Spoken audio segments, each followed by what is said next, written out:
2. All right, thanks. Yes? Probably not, no. He's limping out to the bullpen now. And he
Live from Muzzy Field on the site in Bristol, Connecticut, the Bristol Blues organization brings you Bristol Blues baseball. Good morning, good afternoon, good evening, wherever you may be watching us. Thank you for spending a part of your Saturday with us right here from historic Muzzy Field. I'm Chris Saunders, bringing you the matchup between the Bristol Blues and the Worcester Bravehearts. The Bristol Blues 6-10 overall, 4.5 games back in the FCBL. And then you look at the Worcester Bravehearts, 7-9, 3.5 games back. Both teams inconsistent for the most part this season, but the Blues, the last game they played was a win over the North Shore Navigators, which they won 7-0. That was the first time all season they did not commit an error. And then you look at the Worcester Bravehearts, they played in a doubleheader against the same team, the North Shore Navigators. They lost 2-1 and then won 6-4.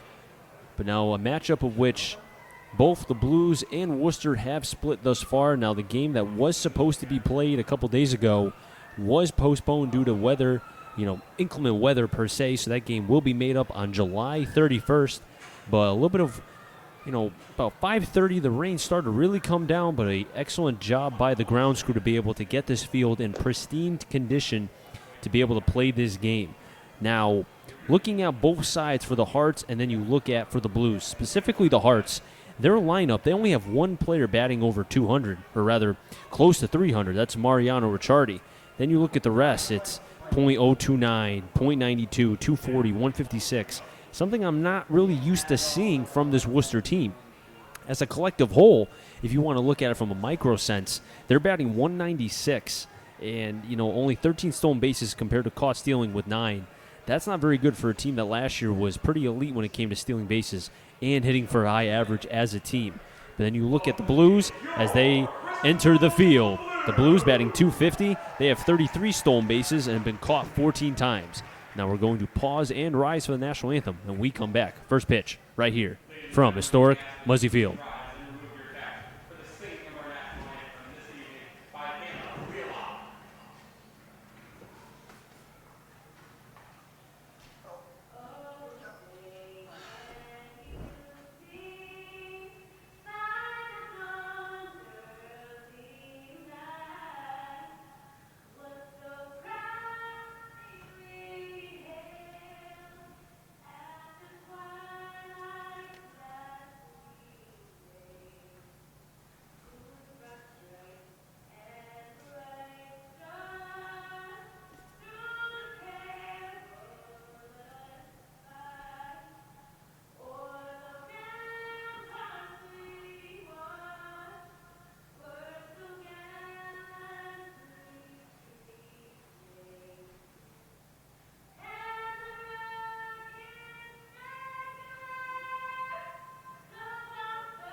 The batting order for the Worcester Bravehearts: batting first, Mariano Ricciardi; batting second, John Thrasher; batting third, Ben McNeil; batting fourth in the cleanup spot, Mark Chelly; batting fifth, Jack Gardner; batting sixth, Ben Rice; batting seventh, Aiden Wild; batting eighth, Joseph Pesci; and batting ninth to round out the order is Idelson Tavares. And the defense for the Bristol Blues: left, center, right, Upton, White, Orzechowski in the infield, Reynolds at first, Roth at second, Maves at short, Dwayne at third, behind the plate Sam Loda, and on the mound it will be the left-hander, as a first pitch will be thrown by a young man, getting the first pitch here today at historic Muzzy Field.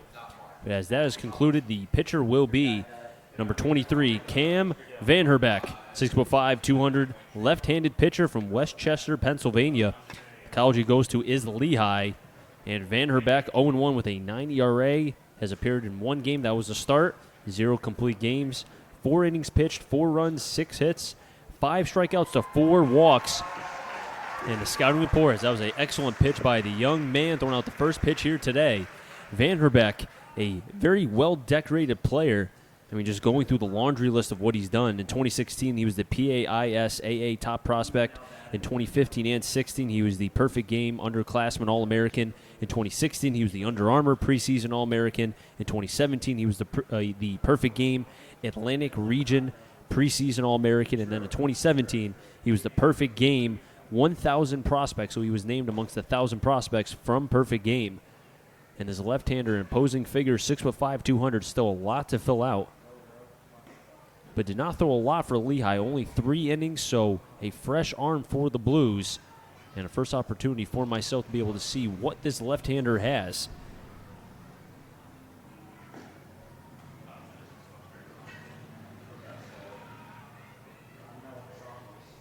Now as Lehigh, or correction, as the left-hander, Vanderbeck still warming up right now. We'll pull up some numbers from his previous start. He is a senior, as I mentioned, does go to Lehigh.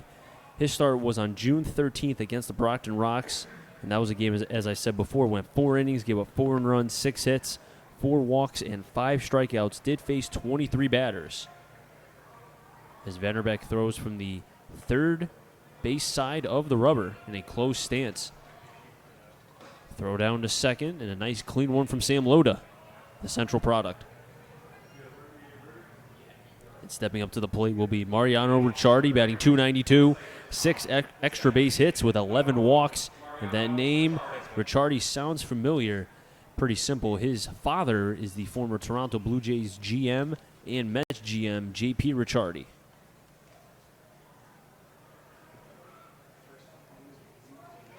Vanderbeck collects himself, gets the sign from Loda. Vanderbeck is ready. Ricciardi is ready. Here we go. First pitch is a swing and a miss inside for a strike, 0-1.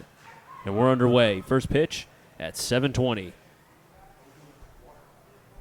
Ricciardi really crowds the plate. Dwayne playing near the third base side of the grass. 0-1, quickly 0-2. Vanderbeck pounding the strike zone quickly. 2 backdoor, rather once in and then the other to the back door. Vanderbeck and the count 0-2. The 0-2 pitch. Foul back, and Ricciardi will do that consistently. Will foul up pitch after pitch after pitch. Ricciardi leads the team in walks with 11. The 0-2 offering. Breaking ball. Loda gliding over to the glove side. 1-2. As the sun starting to set behind the trees here at Muzzy Field. Really not playing much of a factor. If this game started at 7, it'd be one thing, but game started a little bit later as the field had to be cleaned up. 1-2. Ricciardi sends that one in the right center. On the run is White. He's not going to be able to get it. It trickles all the way to the warning track. Ricciardi will get on his horse. He's thinking 3. Takes a wide turn. And then overthrow by Roth as they had Ricciardi sitting like a dead duck, but the ball might have been a tad slippery, and that allows Ricciardi to get to second on the double.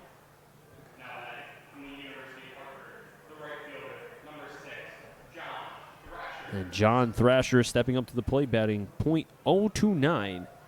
Has 3 RBIs and 5 walks. The average really not to his liking. This is a player last year that did hit over 300 for the Bravehearts before his injury. That was the first time we're seeing Vanderbeck in the stretch as Ricciardi's on at second base. Pausing, delivers, pitches high, 1-0. McNeil's on deck, Chelly's on double deck. Chris Saunders bringing you the play-by-play right here from historic Muzzy Field as the Blues take on the Worcester Bravehearts. Blues are 6-10, 4.5 games back in the FCBL. The 1-0 off the inner half of the bat, fouls it back, 1-1. Now this is a team that has struck out 127 times. I will say that again, 127 times. That ranks amongst the top in the FCBL, so they are prone to the strikeout. Staring down the runner at second, the 1-1. Breaking ball in, call the ball 2-1.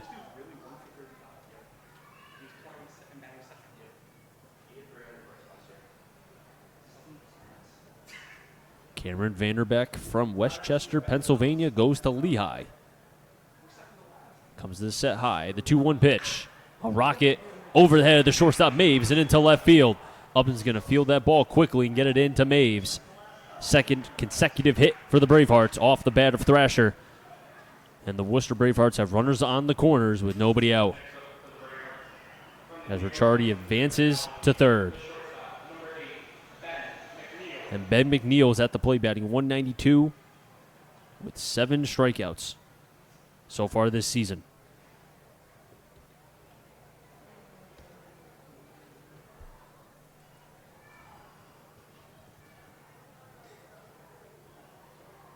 Chelly does have 5 RBIs, however.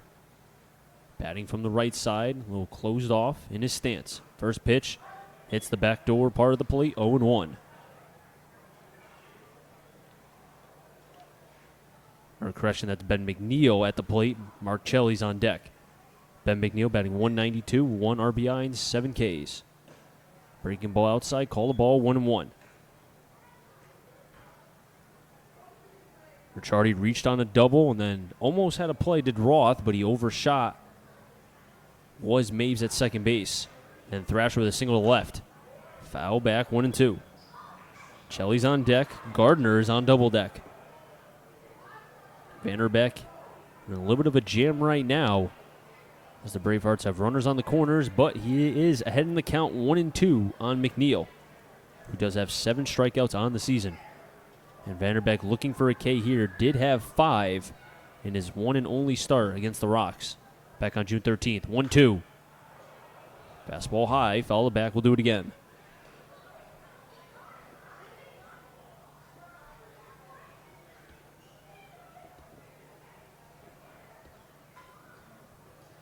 Vanderbeck dangles the arm like Craig Kimbrell.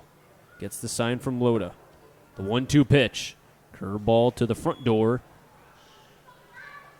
But McNeil didn't chase. 2-2.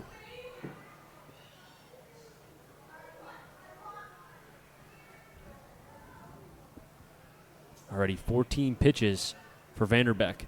Yet to record an out. The 2-2. Towards the right side. On the run is Orzechowski. He'll make the play at the line. Ricciardi's going to tag from third.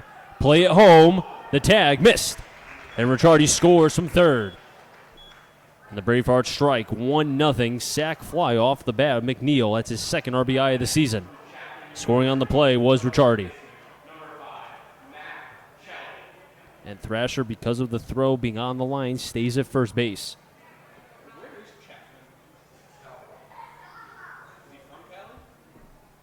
Mark Chelly at the plate batting .240 with 5 RBIs and 9 Ks, an imposing figure from the right-handed batter's box. 15 pitches for Vanderbeck. Holds, pauses, fires. Big swing and a miss from Chelly, 0-1. And Chelly, who I remember seeing last year with Worcester, does swing a powerful bat, cannot exploit really anything to the outer half of the plate. He can cover it because of how close he stands in the right-handed batter's box. But can't expose him to the breaking ball in the inner half of the plate. 0-1. Pitches high, throw back to first. In time, Loda guns down Thrasher. He caught Thrasher sleeping. You can't be sleeping when Loda's behind the plate.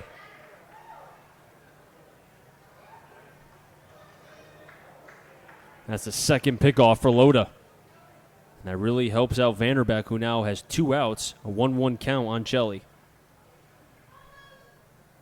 There's the breaking ball. High fly ball. Austin White backed up. Now charging in. Will make the catch for the third and final out, and the side will be retired. However, 1 run on 2 hits, no errors, and because of the pickoff by Loda, nobody left on base. We're through half inning. Bravehearts 1. Blues will be coming up to bat.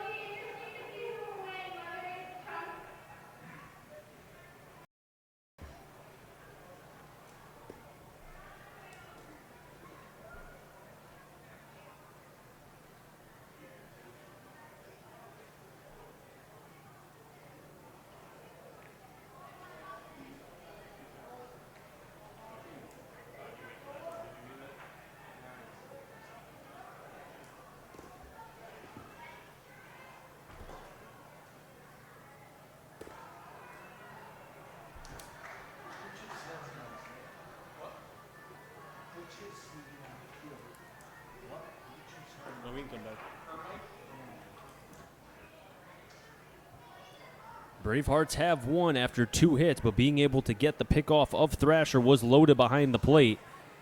And that's all they were able to get. But now the Blues will have an opportunity here, as they'll have Austin White batting first. Batting second, the new addition, number 29, Parker Upton.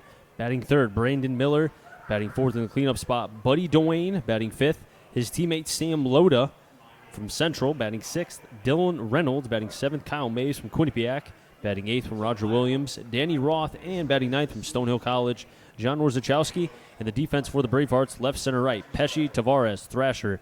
In the infield, Chelly at first, Ricciardi at second, McNeil at short, Wild at third, Rice behind the plate, and on the mound, Jeremy Adams, the 6'2", 170 right-hander from St. Peter's College. He's 0-1 with a 2.70 ERA. Both games he's appeared, he started. 10 innings pitched, 3 runs, 5 hits to 6 Ks, and 6 walks. His last appearance was on June 12th against the Blues. He went 6 innings, 2 earned runs, 2 hits, 4 walks to 3 Ks. So the Blues have seen this right-hander before. Now the question will be, can they capitalize and try to be able to get a couple more runs from the right-hander? As Austin White will be the first one stepping to the plate. He's batting .273 with 8 RBIs and 16 walks. Leads the team by far in walks and average. As Austin White will, as he always does with the bottom part of the bat, write something on the left-handed side of the batter's box prior to stepping in. First pitch from Adams to White. White attempts to bunt, but pulls the bat back, but it's high, 1-0. Austin White leads the FCBL, or rather is in the FCBL in multiple categories. Third in average, fourth in runs, seventh in doubles, first in walks, first in stolen bases. 1-0 pitch, foul back, 1-1. White will stand very closely to the plate here, as he has a pristine eye. White from URI, as the sun continues to fall behind the trees and playing less of a factor here. 1-1 to White. Breaking ball to the back door. Called a strike, 1-2. Now, rarely White is behind in the hole here. White will choke up with the bottom hand. Adams getting the sign from Bryce, 1-2. Just a bit outside, 2-2, and Ricciardi thought that was strike 3, but instead evens the count, 2-2.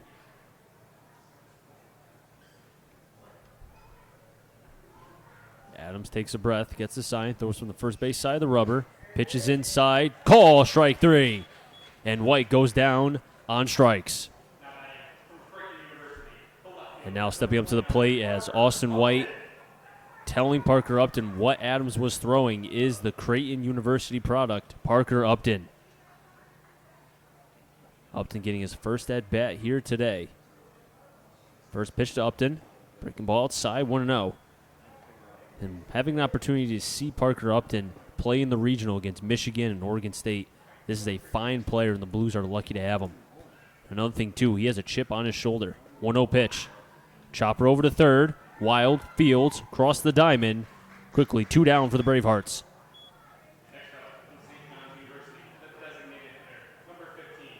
As the game goes on, we'll talk about Parker Upton and why he is playing with such a chip on his shoulder. So you better stay tuned right here on the Bristol Blues YouTube channel.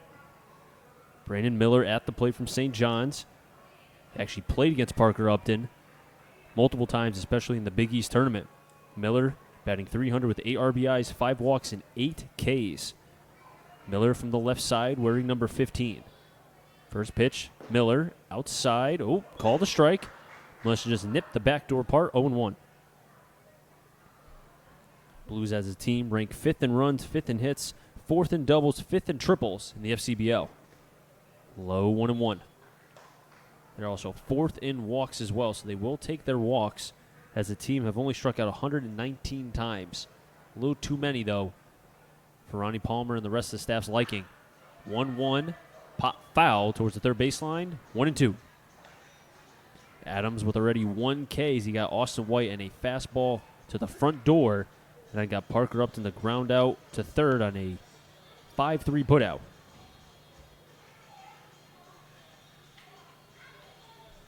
Now 1-2 count to Miller. Fires it in, hard liner to Ricciardi. Fields it cleanly, over to first. And Adams a 1-2-3 inning. Gets Austin to K, Upton to ground out, and Miller to ground out on a 4-3. We're through 1. Bravehearts 1, Blues nothing.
College with a 1-2-3 inning. Got White to K, Upton to ground out, and Miller to ground out as well. 2 ground outs and a K. Now Vanderbeck will be on the mound now for his second inning of work here. 5-6-7. Gardner, Rice, Wild. If anything good on Pesci. Jack Gardner batting 156 with 4 RBIs and 4 walks. Big swing and a miss, 0-1. And a good.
One, two, three inning for Cameron Vanderbeck from Westchester, Pennsylvania.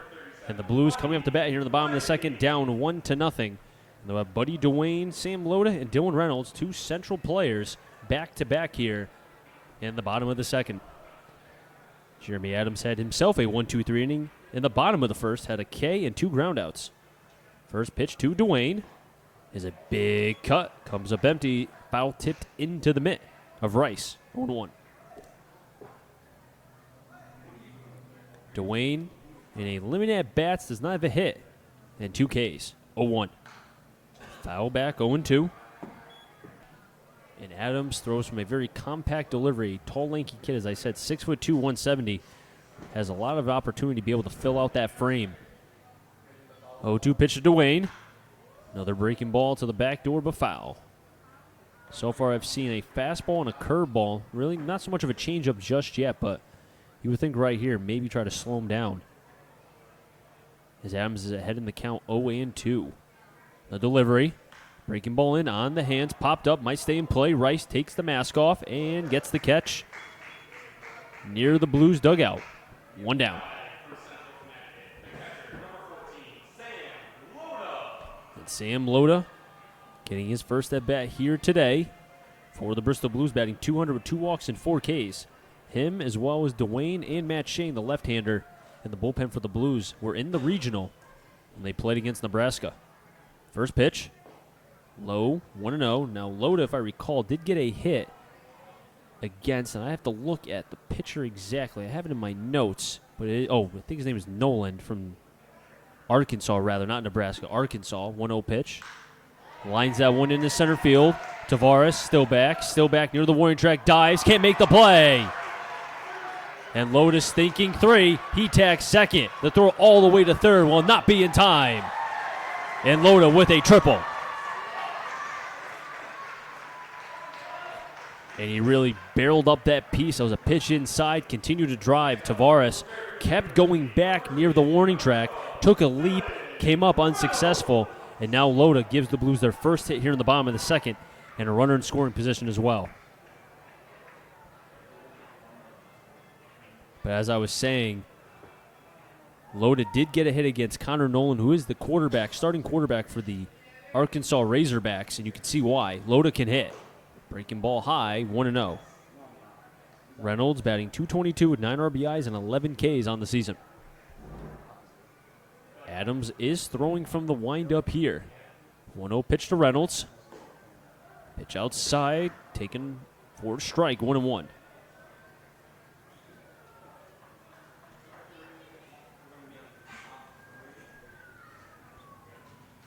One pitch to Reynolds.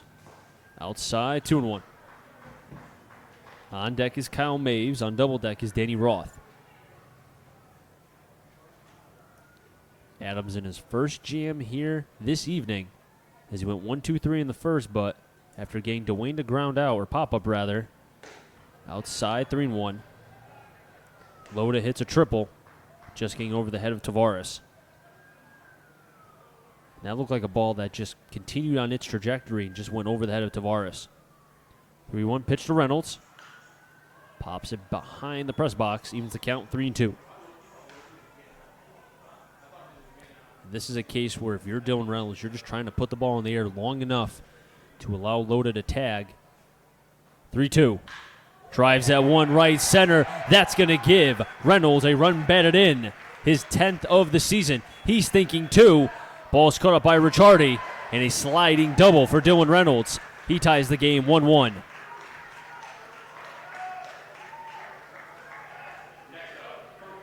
Scoring on the play was Sam Loda. And Kyle Maves from Quinnipiac. 233, 1 RBI, 6 walks, and 10 Ks. Now in his last 7 games, he's 5 for 12 with 2 doubles, batting .417 with a .462 on base, .583 slugging. Maves as well as Reynolds batting from the left side, open stance. Adams throwing from the stretch. Fires a fastball outside, called a strike, 0-1. Danny Roth is on deck. Wojciechowski on double deck. The approach from the Blues between Loda and Reynolds has been up the middle or to the right center gap. 0-1 to Maves. Can't get the curveball down, evens the count, 1-1. Voice you here, Chris Saunders, bringing you all the play-by-play between the Blues and the Bravehearts. We're tied 1-1. Bravehearts score in the top of the first. Blues score in the bottom of the second, with only one out for a chance for more. Wild staying behind third. Maves fouls it back, 1-2.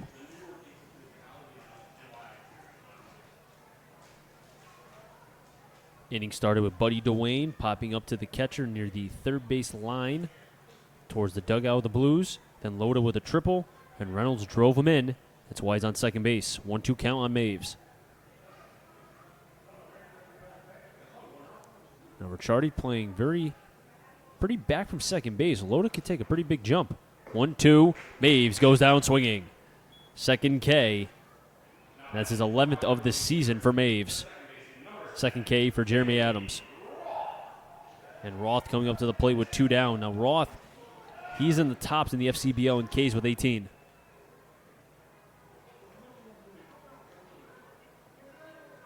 Roth batting .262 with 5 RBIs. As I said, 18 Ks.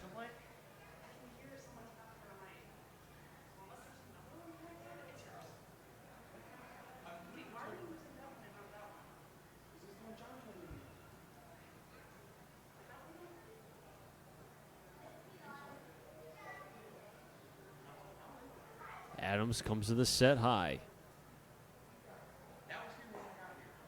Call the strike to the back door, 0-1.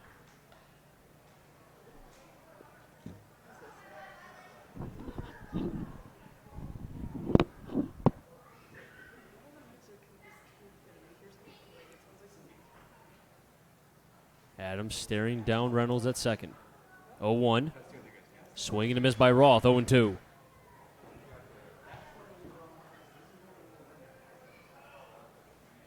Adams trying to get his third K here tonight. He's already surrendered 1 run, and he wants to keep it that way. As Reynolds is on second base. Adams comes to the set near the chest, staring down Reynolds twice. 0-2 delivery. And Rice tries to frame that back in, but just outside, 1-2. Orzechowski's on deck. White on double deck. Now Ricciardi, the second baseman for the Bravehearts, getting close to the bag here. McNeil, the shortstop, playing near the grass. 1-2 pitch. Off the bat, Ricciardi charging it on the grass. Throws on the run and gets the out. 4-3 put out in the book. Reynolds left stranded. But the Blues do get a run on 2 hits, no errors, and as I said, 1 player left on base. We're through 2. We're tied 1-1 between the Blues and the Bravehearts.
The Blues do get a run in the bottom of the second.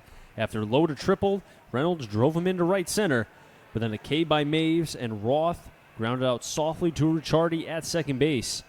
Left Reynolds on the base paths, but they are tied 1-1 as each team also has 2 hits as well. And the Bravehearts do have 8-9 in top, Pesci, Tavares, and Mariano Ricciardi. If any of them get on, John Thrasher.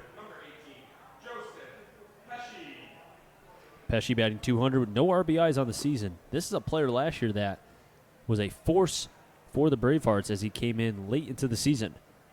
Vanderbeck in for his third inning of work. Throws a changeup high but away, 1-0. Have not seen much of a changeup from Vanderbeck, mainly just fastballs. 1-0.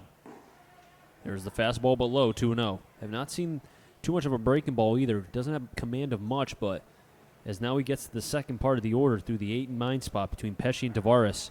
You'd have to think it might be a pitch we have to see down the road. That pitch will be fouled off towards the Bravehearts bullpen, 2-1. Bravehearts coming into this game as a team, 196 average with 96 hits, 52 walks to 127 strikeouts. Make that 129 after the 2 Ks in the second. Another changeup, can't get it down, 3-1. And Vanderbeck, 6'5", 200, a lot of moving parts in the delivery.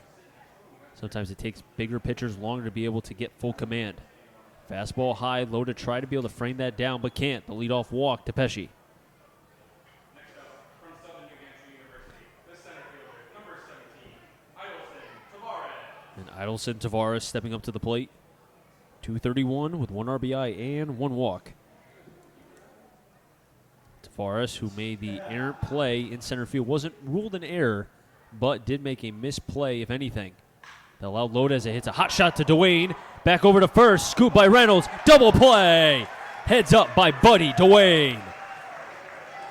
Hot shot. And then, as he did against North Shore, has a strong arm as he made the play from his knees. And quickly 2 down for the Blues. And Vanderbeck needed that badly. The second baseman, number 1, Mariano Ricciardo. Have to tell you, Buddy Dwayne, what a player. As a breaking ball high didn't go down, 1-0 on Ricciardi. Ricciardi led off the game with a double and came around to score on a sac fly from McNeil in the first. 1-0 pitch. Liner has a chance to stay in play. Parker Upton on the run. Goes foul. Just a little bit out of his grasp. 1-1. Back to Dwayne, though. That play he made, it was a hot shot. And then you could almost make a case that Pesci took too big of a jump at the same time. If that gets by Dwayne, because of where Parker Upton is playing in left, he could have been able to go from first to third, even with average speed that Pesci did have before he was taking on the double play. Vanderbeck with a 1-1 count on Ricciardi. Steps out, does Ricciardi, and Vanderbeck to reset here with Loda. The 1-1 offering. There's the breaking ball, nubbed. Dwayne on the hand. Can he do it again? Yes, he can. He can do it all. Buddy Dwayne. What a fine player that the Blues have at third. So no runs, no hits, no errors, and nobody left on base. And because of the double play, the Blues keep it at 1 against the Bravehearts.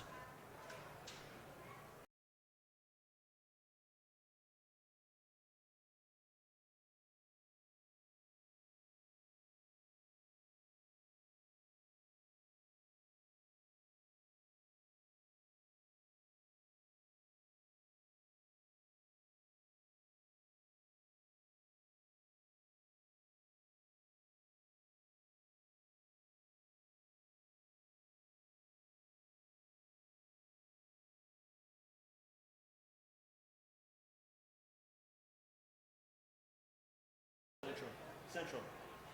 He went to Montville High School in Connecticut, next to Mohegan.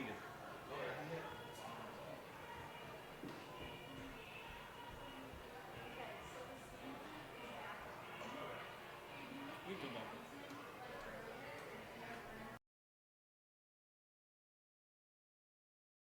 go. Miller, but the Blues defensively making the plays, and Buddy Dwayne doing a fine job. It's only his second game with the Blues, but he's made 2 spectacular plays already. Once on a liner, threw from his knees and got the out, and then the bare hand play again. It's close to say, if you have an opportunity to be able to watch the Blues on YouTube or be able to sit in the stands, it's getting to a point now where if he does this another couple games here, it's like every game there's going to be at least one highlight play made. Pitch towards Zachowski. Fastball called a strike, 0-1. Zachowski, a 167 average, no RBIs on the season. 0-1 from Adams. Breaking ball low, 1-1 is the count. So far, for Adams, does have a couple Ks. 1-1. Inside, 2-1. Struck out White to begin the game, and then Maves on a fastball away with 2 Ks so far. No walks. 2-1 pitch. In the dirt, 3-1.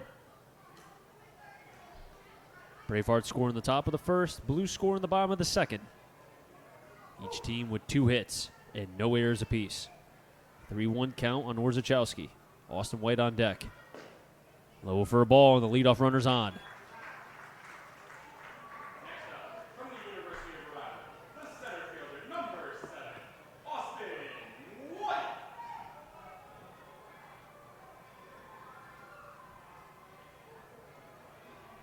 So far, 33 pitches have been thrown by Adams.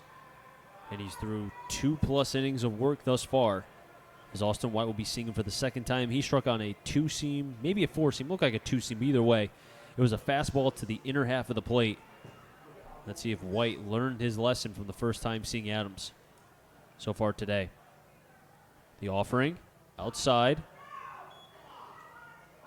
Call the strike, 0-1, and it didn't look to be a strike from here, but home plate umpire thought differently. Even Austin White's laughing because he can't believe it. Orzechowski taking a lead from first. Shelley holding him on, and now White calling time.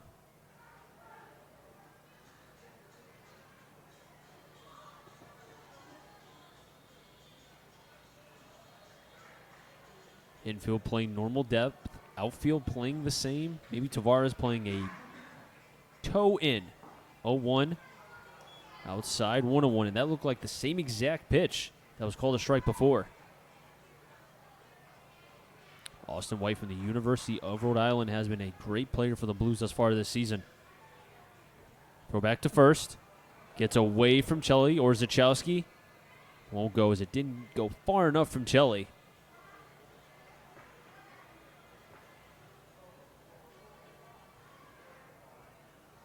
Austin White was named in the New England Journal as one of the top players in the Northeast to watch out for this summer. As White has a chance to really be, I think, a prospect to be drafted in the future because he has 4 of the 5 tools. May not have the power, but as a center fielder, hit tool, speed, defense, arm, he has all of those. And URI and the Blues are lucky to have him. 1-1 pitch. Runners going. Pitches high. Throw to second. Not in time. Stolen base for Orzechowski. And a great jump from Orzechowski. And the 2-1 to Austin White. The pitch was high.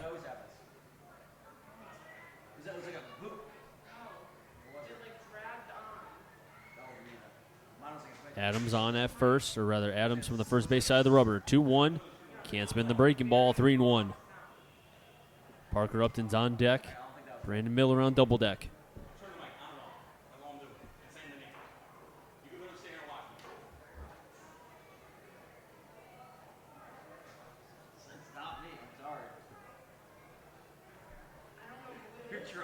Orzechowski taking a lead. 3-1 to White. Outside for a ball. Second consecutive walk. Orzechowski walked and then stole base. And then White reaches on a walk as well. His 17th of the season. So back-to-back walks by Jeremy Adams. And that's forced the pitching coach, Tyler Kelly, to go out and talk with the right-hander, young right-hander from St. Petersburg College. And there's no bullpen action for the Bravehearts right now with Parker Upton at the plate. And as I said, Parker Upton was one of many great players on that Creighton team that made a run into the regional but lost to eventual Michigan, who now is 2 wins away from having an opportunity to maybe win the College World Series. But Upton did not get drafted. His teammates did, his other 6, but Parker did not. And I read a piece in the Bristol Press that said he felt like he should have been drafted. You know, with the numbers he produced, I thought he should have too. But I think there's going to be a good chance that Upton, if he continues to do what he's doing, he will have a chance.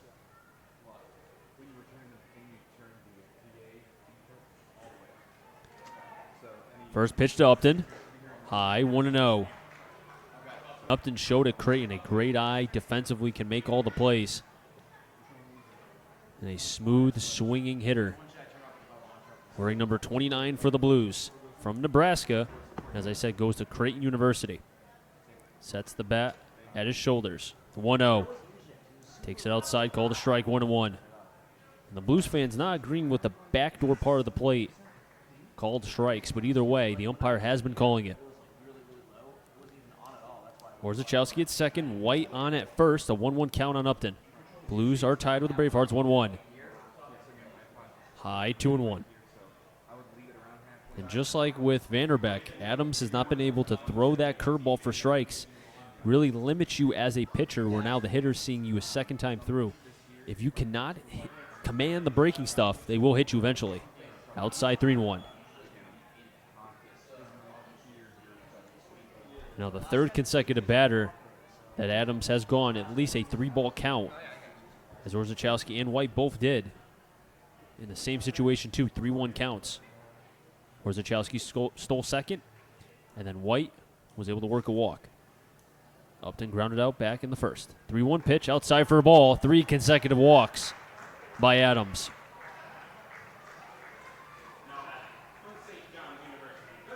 And that gives the Blues, 77 walks on the season, as Rice is going out to talk with the right-hander from St. Petersburg College. With Brandon Miller at the plate.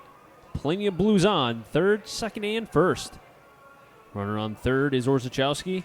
On second is White, and on at first is Parker Upton.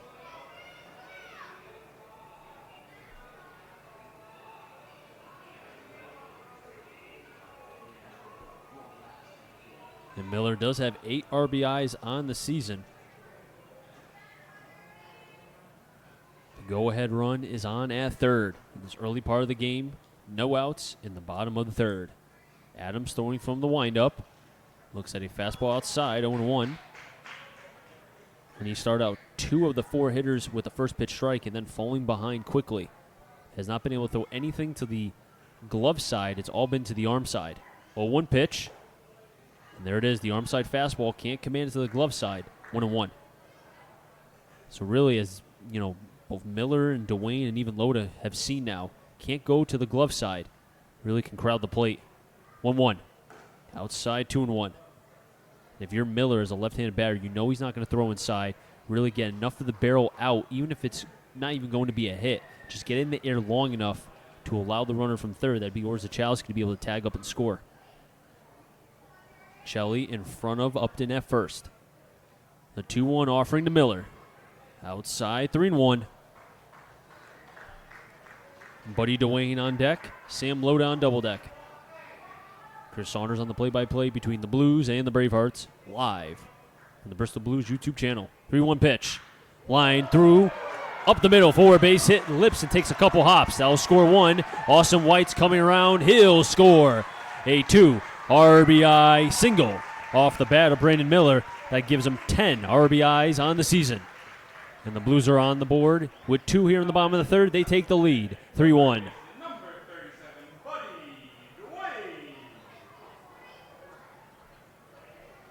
And advancing on the play was Parker Upton. He'll get to third.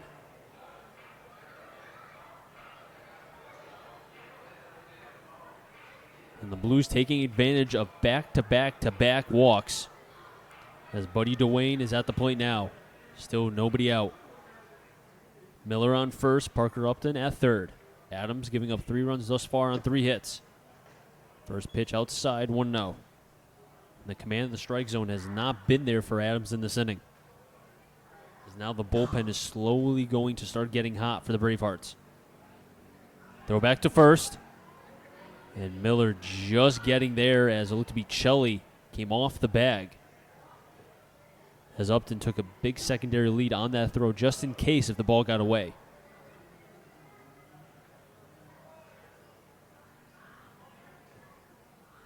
One-zero pitch, Miller's going, and it's foul back, 1-1. And Miller will steal bases. He did steal 3 in the early part of the season against Nashua.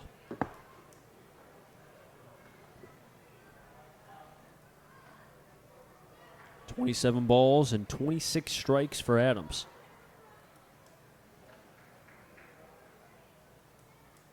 1-1 count to Dwayne. Hard shot to right, but right to the glove of Thrasher.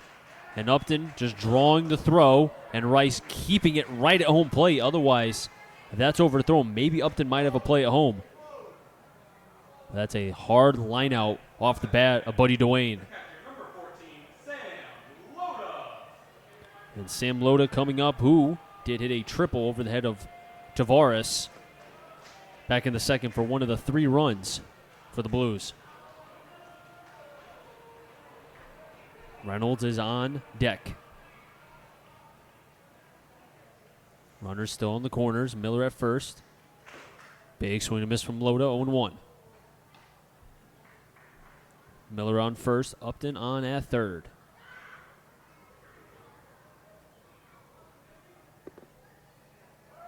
Oh, 1 pitch, foul back again. Miller probably would have had that base stolen as well, but instead it's foul back, 0-2. Inning start off with back-to-back-to-back walks. Miller hits a 2-run single up the middle.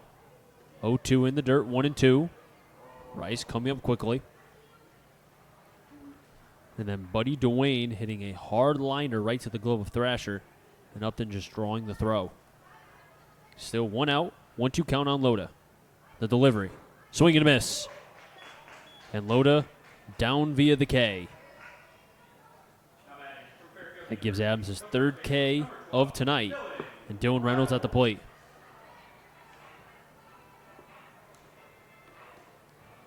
Reynolds 1 for 1 with an RBI that scored Loda back in the bottom of the second. Pitch is low, 1-0.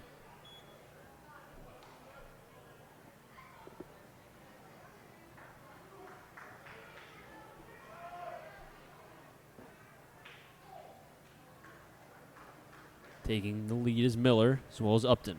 1-0 pitch. Outside, 2-0. Kyle Maves is on deck. Danny Roth is on double deck. Reynolds with his 10th RBI of the season as he drove in Loda, as I said, back in the bottom of the second. Looking for more here. The 2-0 pitch. Outside. Oh, call the strike again. Umpires giving that backdoor side of the plate maybe another inch or 2 away.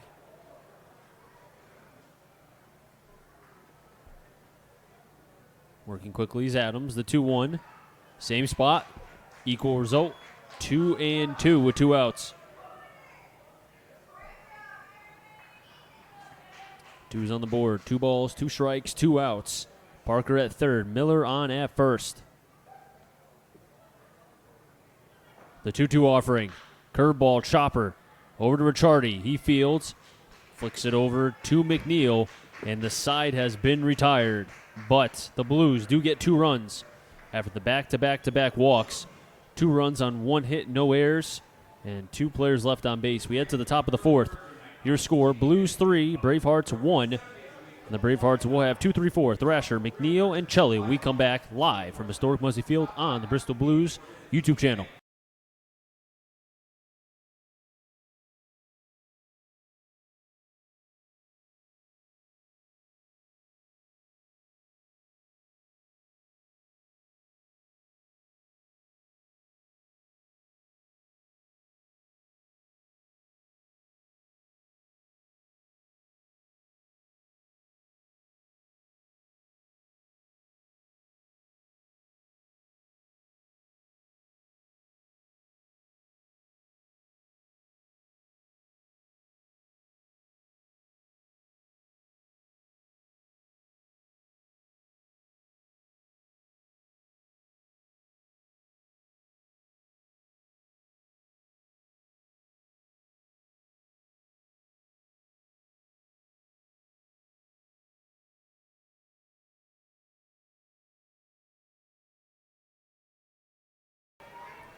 Top of the 4th, 2-3-4. Thrasher, McNeil, Chelly. Fan them get on Gardner. And back on the mound again is Cam Van Herbeck, the 6'5", 200 left-handed pitcher from Westchester, Westchester. I almost said New Hampshire, but it's Westchester, Pennsylvania.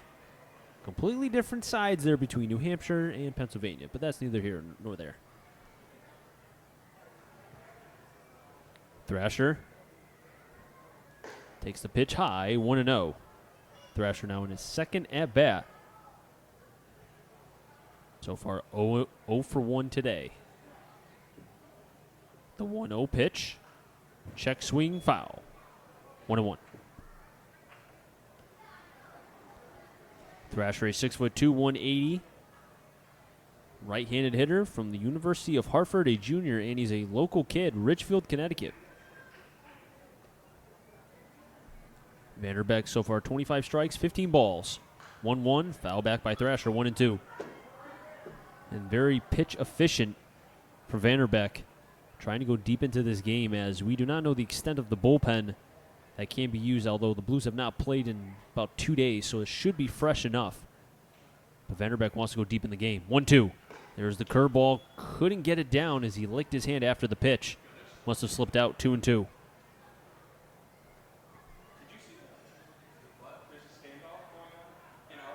The 2-2. High in the air. White going back near the track. Still back. And will make the catch. 1 down. A high pop-up to Austin White with Ben McNeil at the plate. And now as I say that, it looks to be that there is a standoff in the Blues bullpen. I don't think we can get it on camera, but there is a standoff right now as a player standing at the left field foul pole near the, I want to say, what 335 in left. And we're getting it right now. And we've seen this before. First pitch high, 1-0. There was a standoff last year against the Martha's Vineyard Sharks. And once again, now the Blues, they want to do it again this year. 1-0 pitch. Foul back, 1-1. I'd like to thank the camera operator, Huck, who was able to get that view from left field, as well as Connor being able to make this all come together here today. Mark Chelly's on deck. Jack Gardner's on double deck. 1-1 count on McNeil. Vanderbeck getting it to the inner half of the plate. Fouled back off of McNeil, 1-2.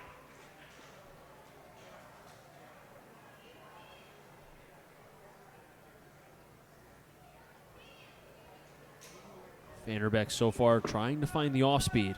There's the curveball, sends it to center field. White taking an excellent jump and will be there for the putout. And Mark Chelly coming up with 2 down.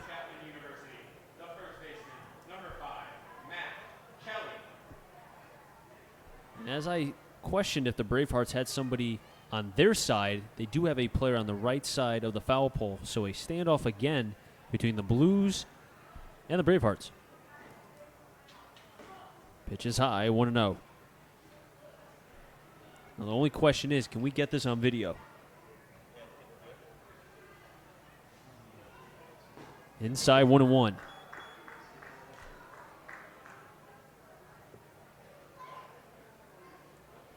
And there now is the, as you can see on the camera, 1-1 in the dirt, 2-1. As now the right side, or the right foul pole has the Bravehearts player. The Blues have now the left foul pole, so back-to-back face-offs. Can't tell exactly who the players are, but I would say they've been out there since the beginning of this game. And they don't look like they're giving up anytime soon. 2-1. Can't get it down as Vanderbeck, 3-1. And Jack Gardner is on deck. Chelly flew out to White. 10 the first. 3-1 pitch. Low for a 2-out walk. And second walk surrendered by Vanderbeck. 2 Ks and 2 walks for the left-hander from Lehigh. And Jack Gardner, who struck out to begin the second on a fastball away, will be stepping up for his second at-bat. Vanderbeck dangles the arm, comes to the set high near the head. First pitch is a high one, 1-0. And again, it looks like Vanderbeck not being able to really get a grip of what looks to be, I don't know if it's the changeup or the curveball, but every time he throws that pitch and it's a high one, it's an off-speed pitch, it looks like he licks his hand. 1-0. There's the curveball. That was a better one, but it was low, 2-0. That time you saw the vertical break coming from 1 to 7. Wasn't one that kind of dropped in front of Loda. It had the depth, just didn't have enough height. 2-0 to Gardner. Pops it up. Might stay in play. Reynolds near the fence and will make the catch. So the 2-out walk does not harm Vanderbeck.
Seven, 8, 9. Maves, Roth, Orzechowski. If them get on, we're back up to the top with Austin White. And the starting pitcher for the Bristol Blues, Cameron Van Herbeck, has done a very nice job for the Blues after giving up a run in the first. He was able to get a 1-2-3 inning in the second. His defense helped him out in the third, and then was able to evade what was a 2-out walk.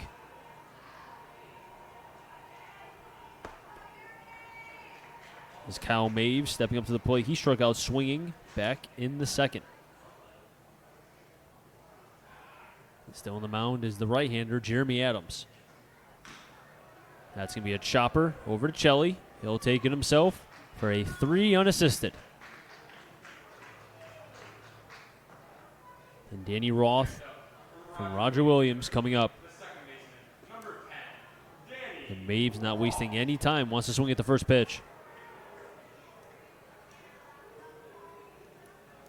In some ways, maybe that was good, if you're a Bravehearts fan, that Adams was able to get a first pitch out more than anything, because in the third, it was back-to-back-to-back walks. Swing and a miss by Roth, 0-1. So you want the pitch count to be as minimal as possible in effort for Adams, as he's at 36 strikes, 29 balls. 0-1, make it 0-2.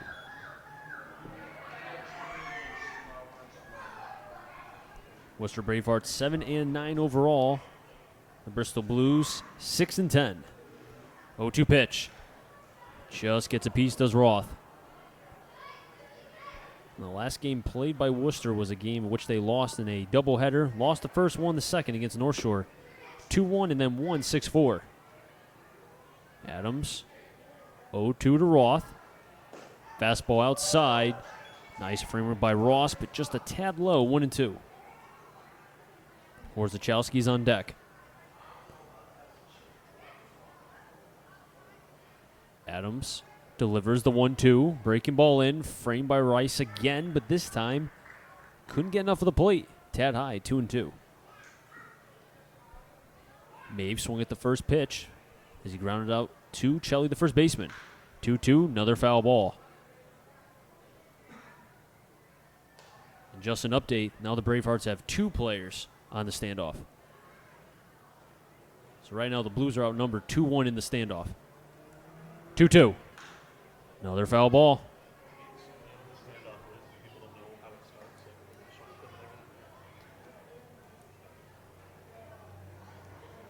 Adams waiting to get the sign from Rice. The 2-2. Up the middle, takes a weird hop just behind the bag at second, and a 1-out single off the bat of Danny Roth, as he went right up the middle on that pitch. John Orzechowski at the plate. And if you're wondering what a standoff is, and that's my apology, I did not explain what that was. After the national anthem, where everyone is standing, typically players will go back to their respective dugouts or bullpens, etc. Well, every now and again, you'll see player or players, in this case, now it's only one for Worcester, the second player retreated, and one for the Blues. They're standing at each foul pole at the foul line and just standing there. It could be for 1 minute, it could be for 1 inning, 2 innings. It's whenever the umpire says enough's enough. Pitch inside, 1-0. But in this case, both the field and home plate umpires either have not seen it or just don't care. Because right now, both sides have been out there for now 3 1/3 innings thus far as we're in the bottom of the fourth. 1-0. 2-0. And last year, as I said, the Blues were in one against the Bravehearts. Were in the standoff against the Martha's Vineyard Sharks, who are now in the NECBL. 2-0 pitch, Orzechowski. Now 3-0. Orzechowski walked to begin the third, which was a 2-run bottom of the third, which the Blues were able to regain the lead and add an insurance run after that, 3-1. As they have 4 hits so far. 3-0 pitch. That's a ball. Orzechowski yet to record an at bat because he's walked twice. Roth advances the second. The center fielder, number 7, Austin White. Now Austin White at the plate. He walked back in the third.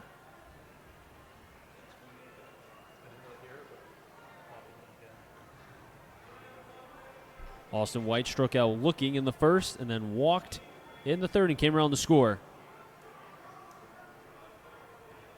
Have not seen a signal yet to the pen. There is somebody warming up, but right now cannot tell who that is.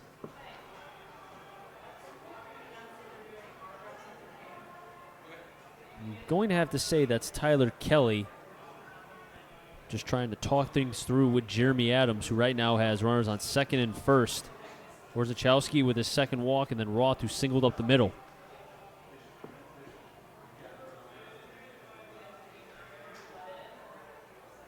As the home plate umpire going to casually walk over to break things up. And now Austin White will be able to step up to the plate for his third at-bat. Adams with 41 strikes, 35 balls.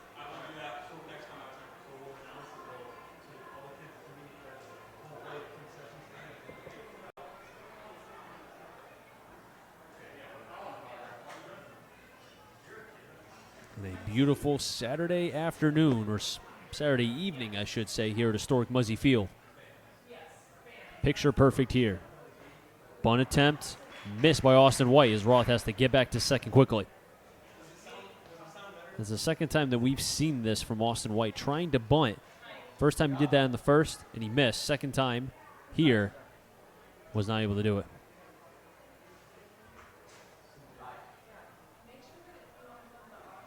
Oh, 1, outside 1-1.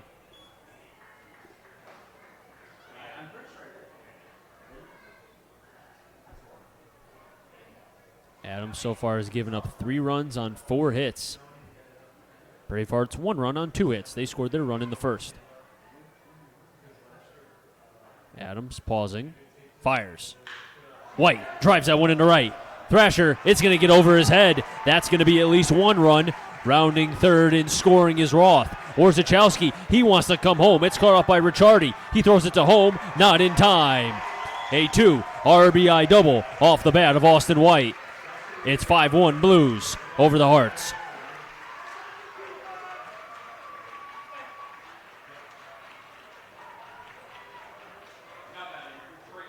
Give Austin White 9 and 10 RBIs on the season. And Parker Upton, who walked back in the third, will not face Jeremy Adams, as it looks like we will. Actually, I stand by. I made a miscorrection. I saw that Rice was going out to talk with the pitcher. Did not see a pitching change or a manager even go out and check just yet with the right-hander. But this could just be a stall tactic. We'll wait and see, as Rice is staring out to the Bravehearts bullpen.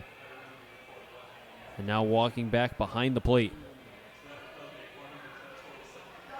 And Upton will face Adams after all. The Bravehearts deked me. White on at second, 2 RBI double. Blues take their biggest lead tonight, 5-1. Scored 2 in the third, 2 in the fourth thus far. Upton swings at the first pitch but fouls it back. Upton, a player that was not drafted in this 2019 MLB draft, felt like he deserved to be drafted. Well, this is a good prime opportunity for Parker Upton right here with a runner on base. 0-1. Outside 1-1. Showed a pristine eye as he walked back in the third.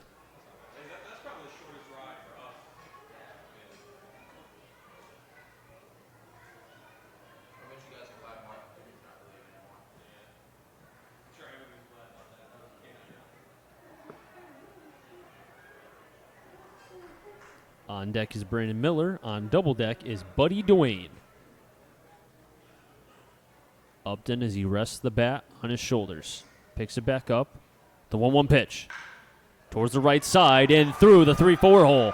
Rounding third is White.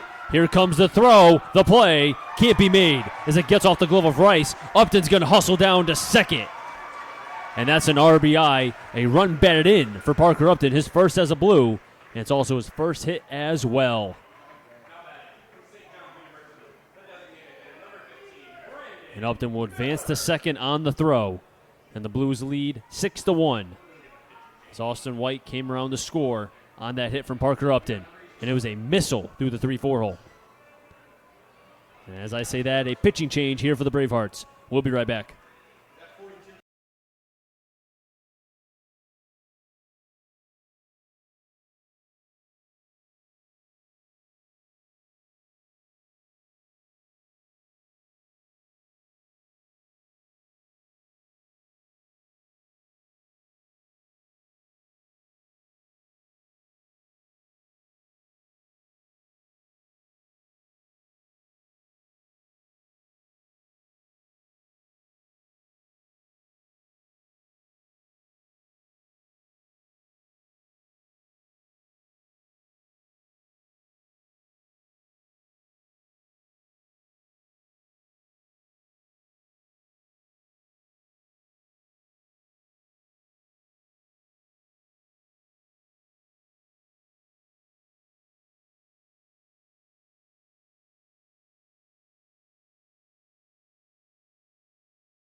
Pitching change for the Worcester Bravehearts.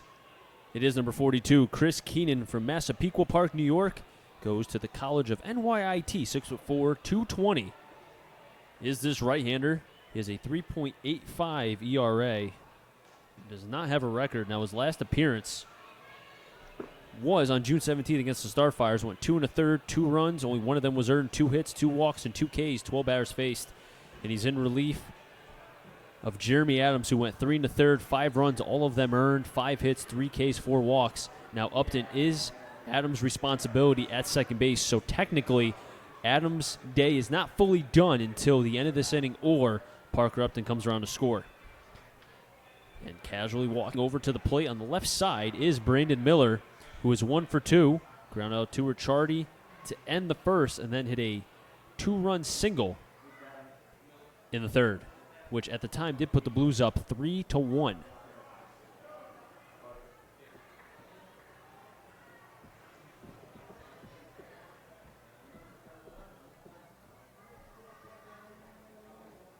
First pitch to Miller. Fastball low, 1-0 is the count. Now scouting report on Keenan. Hard fastball, hard curveball, but the command a little bit shaky. So far for the 6'4", 220-pound right-hander from Massapequa, New York. Massapequa Park, New York. Let's get technical. 1-0 pitch to Miller. Outside 2-0.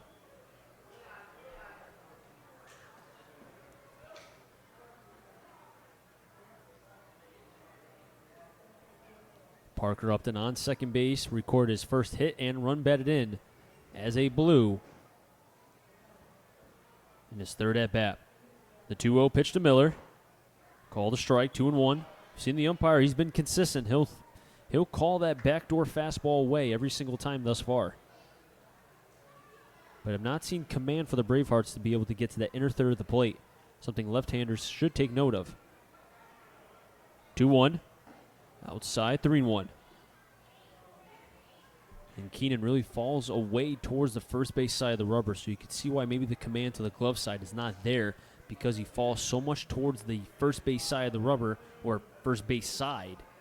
It's hard to be able to pull that ball and keep it in, because you have to keep that shoulder front in as much as possible.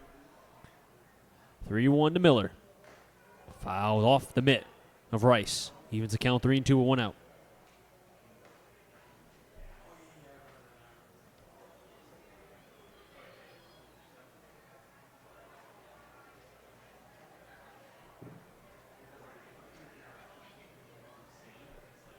Buddy Dwayne is on deck. Sam Loda is on double deck. Keenan comes to the set, takes a breath. Staring down Parker Upton. 3-2 pitch. Off the end of the bat towards the Blues bullpen, but foul.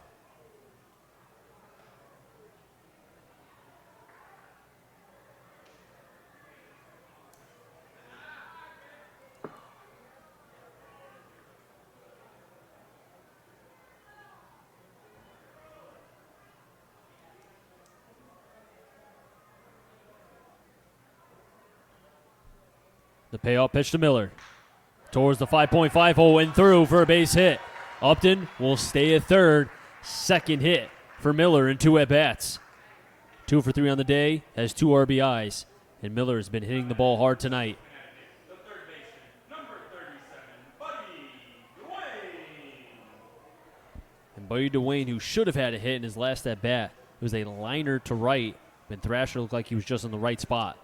But if Buddy Dwayne can keep that same approach, we're talking about another hit for the Blues here and be able to add some insurance, which you just never know in a game like this, as much as possible. Need as many runs, cannot leave guys on base. Runner on third is responsibility of Adams, who Keenan came in for. Runners going is Miller. Dwayne swings at the first pitch and pops it up. It's in the infield. Who's going to call it? And the shortstop can't make the play as he stepped on the mound and slipped. That was McNeil, but because of the infield fly rule, Miller will be out. And it just didn't look like McNeil was comfortable as he was charging in, did not know where the mound was. And that's a tough break for Miller. Number 14, Sam Loda. So Dwayne basically switches places with Miller.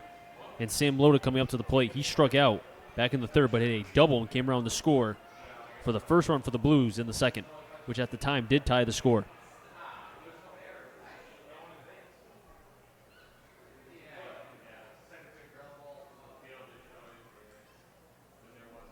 First pitch by Loda, fouls it back. 0-1. We'll get some scores around the MLB. 0-0 between the Astros and the Yankees, bottom of the fifth. Nationals are ahead of the Braves, 5-2, bottom of the fourth. Rockies up 3-2 over the Dodgers, bottom of the third. And that's about the rest of the scores thus far. There is a final, though. Twins win 5-3 over the Royals, and that was a 10-inning game. 0-1 pitch. High and into Loda, and that brushed him back. That's going to wake you up at 8:33 at night. Also a final, too. The Cardinals beat the Angels 4-2. Mets beat the Cubs, and they beat them big, 10-2. Marlins beat the Phillies 5-3. Phillies have been struggling a tad, or late. And the Red Sox lose 8-7 over the Blue Jays. Pitch inside, 2-1. Pirates beat the Padres 6-3. Athletics beat the Rays 4-2. And the Orioles beat the Mariners 8-4. As well as the Indians beat the Tigers 2-0.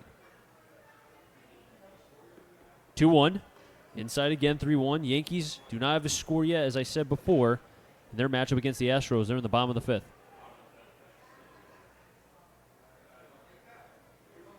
Still runners on the corners. Parker at third. Dwayne on at first. Keenan trying to get the final out here. Behind the count, 3-1 to Loda. The pitch. Just got a piece did Loda, but fouled it back. Evens the count, 3-2.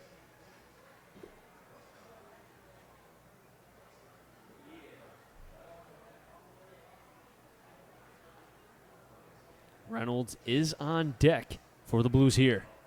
You know he wants to come up with runners on base. 3-2 pitch. Dwayne's going. It's high, and the bases will be loaded.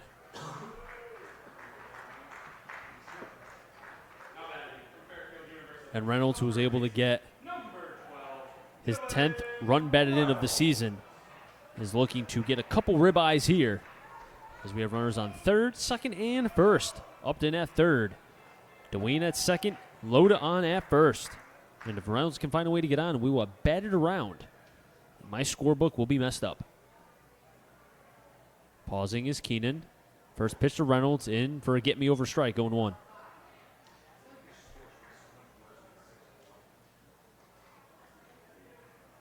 Keenan with 12 pitches thus far, 6 balls, 6 strikes.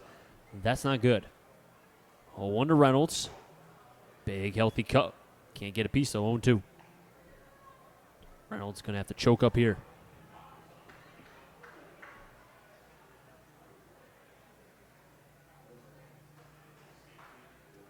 Reynolds left foot playing rather on behind the box, right on the line. 0-2 pitch. High 1-2.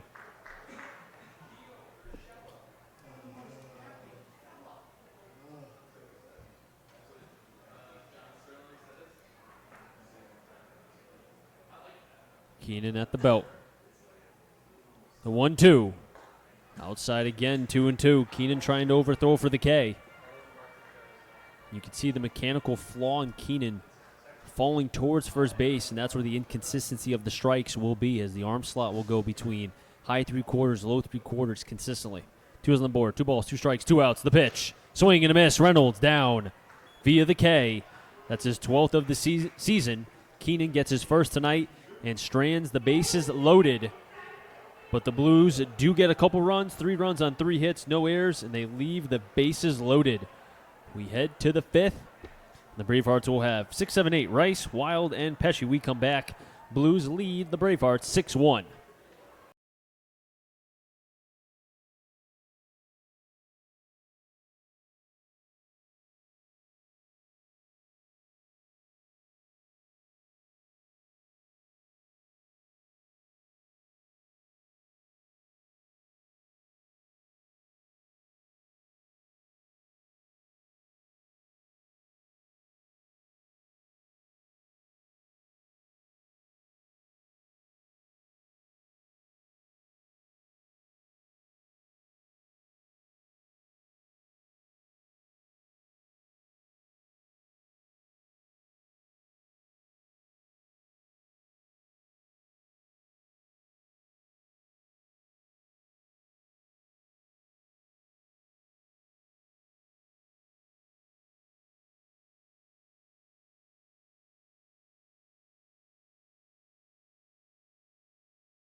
Top of the 5th, 6, 7, 8. Rice, Wild, Pesci. They them get on Tavares.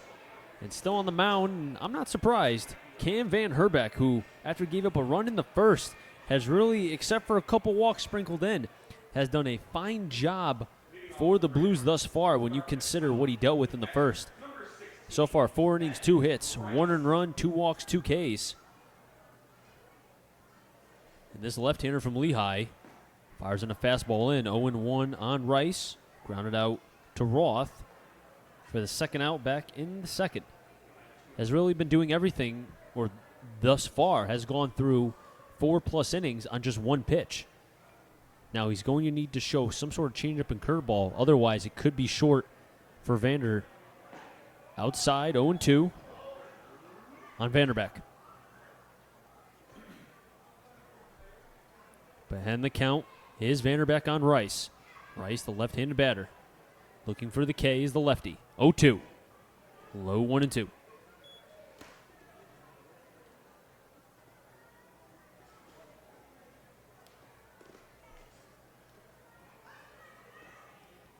The 1-2 offering. Curveball that bounces and gets away, evens the count 2-2.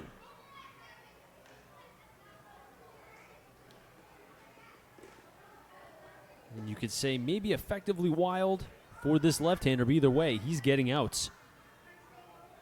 Getting the sign and calling time now is Rice. And also, too, Loda, you have to give him credit behind the plate. He's being able to find ways to guide Vanderbeck through this game on mainly one pitch.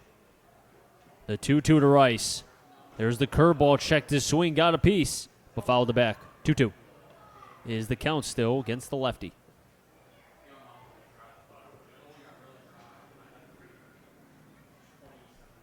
Yankees get on the board, a 2-run shot from Gio Urshela. They lead the Astros 2-0. The 2-2 to Rice. There's a curveball, broken bat, gets away towards short. Maves fields and gets the out at first. A slick play from the Quinnipiac product.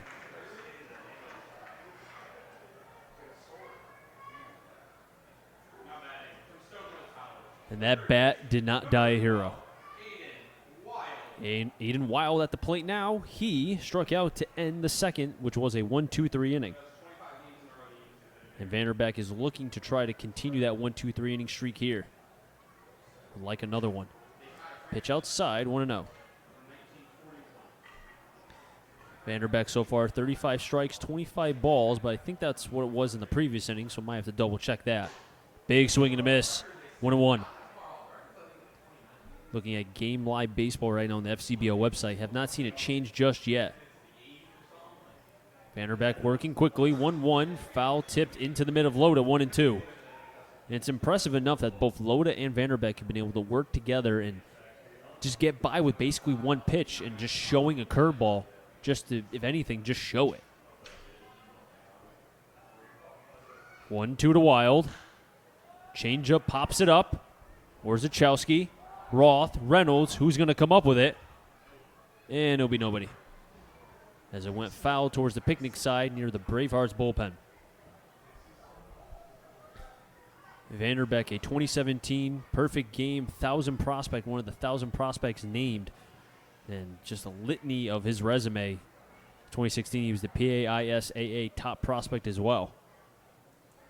A lot of potential for this 6'5", 200 left-hander from West Chester, Pennsylvania. 1-2 on Wild. Pops it up again. Near foul territory. Reynolds will make the play. And the range from Reynolds helps get the second out for Vanderbeck.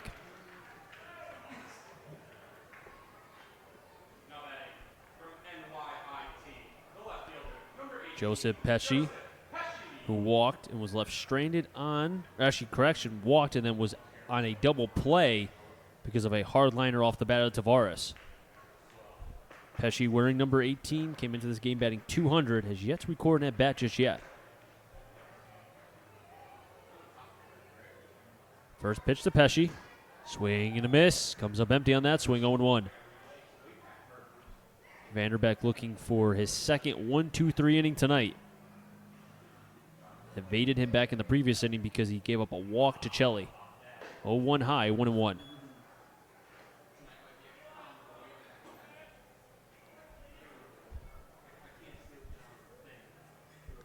The 1-1. Low 2-1. When the Blues come up to bat, they will have 7-9. Maves, Roth, and Orzechowski. 2-1. High 3-1. Vanderbeck already has 2 walks tonight on 2 Ks. The 3-1 offering. Pops it up. Does Pesci. Calling off. Everyone is Roth. He'll make the catch, and the side will be retired. And Orzechowski gets his second 1-2-3 inning. And a performance tonight for the left-hander from Lehigh. He's doing a fine job. No runs, no hits, no errors, and nobody left on base. We head to the bottom of the 5th. Your score, Blues 6, Bravehearts 1.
7-8-9. Kyle Maves, Roth, Orzechowski. Fade them down. We're back up to the top with Austin White.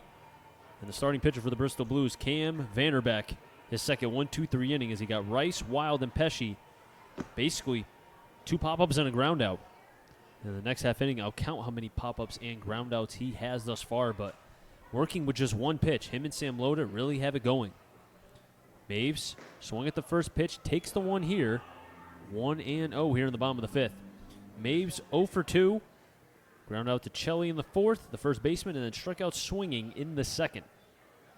The 1-0 offering the Maves. Fouls it back, 1-1.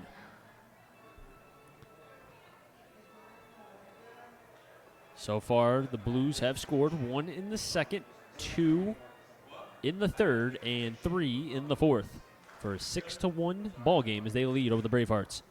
There's the power curve in for a strike on Keenan. 1-2.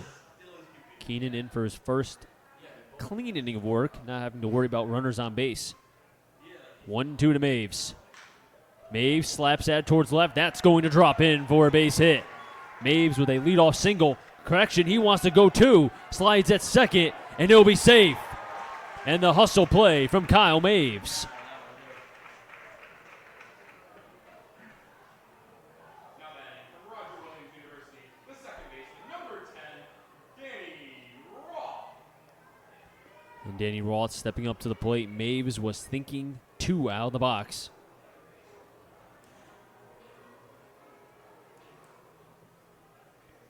Roth batting from the right side. Maves with a leadoff double here in the bottom of the 5th.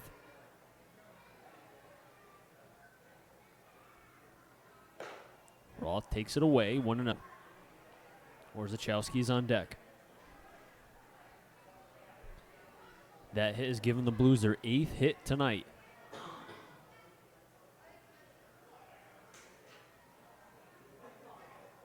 One-zero pitch to Roth. Inside 2-0. So far, Bravehearts pitching has allowed 5 walks thus far.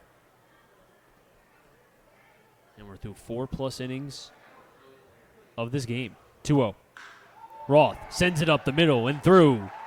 Maves rounding third. He stays.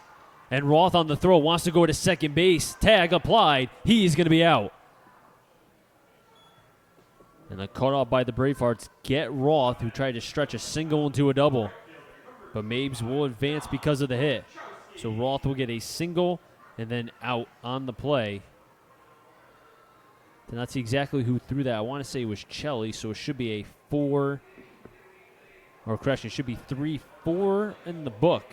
I have to double check on that.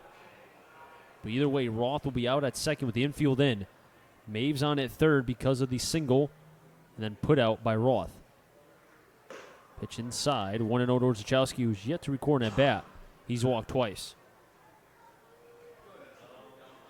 Maves at third, as I said. Keenan with the infield in. Delivers the 1-0 pitch. Fights it off and through. Run batted in for Orzechowski. That's his first as a Blue. Scoring on the play, Kyle Maves. Blues lead 7-1 over the Hearts. Now batting from URI, the center fielder, number 7, Austin White. And for Orzechowski to fire off that pitch and be able to get it through the 3-4 hole gives the Blues now their 10th hit of the ball game thus far. And they've scored in every inning but the bottom of the first. 1 in the 2nd, 2 in the 3rd, 3 in the 4th, 1 in the 5th. And still have a chance for more. Austin White at the plate. He takes a pitch high, 1-0. Austin White hit a 2-run double back in the 4th for 2 of the 3 runs scored by the Blues.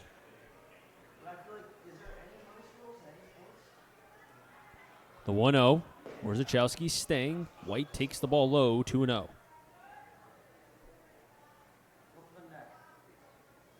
Score update from Yankee Stadium. Josh Reddick hits a 2-run home run to tie the game for the Astros, 2-2. As we're still in the top of the 6th at Yankee Stadium. 2-0 pitch. In the dirt, gets away from Rice. Orzechowski will take the base on the wild pitch. And the key for that was the secondary lead. Orzechowski, as soon as he saw that ball get away, secondary lead and then went. As soon as you go or you think about going, you have to go. And it takes now the Bravehearts away from what was a potential double play. But a 3-0 count on Austin White, who's already walked once back in the third.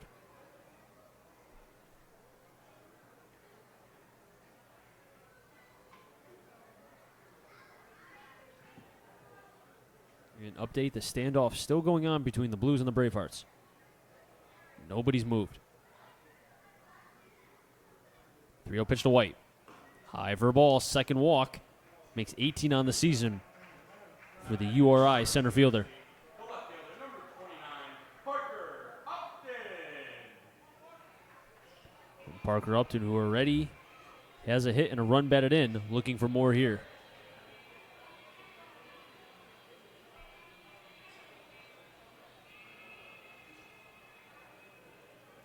First pitch to Upton. Takes a big cut. Comes up empty on that swing, though. 0-1. Brandon Miller's on deck. Buddy Dwayne on double deck.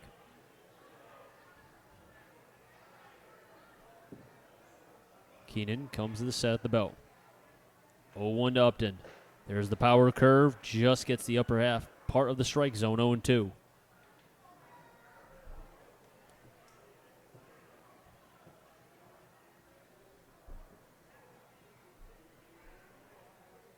Austin White at first. Orzechowski at second. 0-2 to Parker Upton. Fastball way outside. 1-2.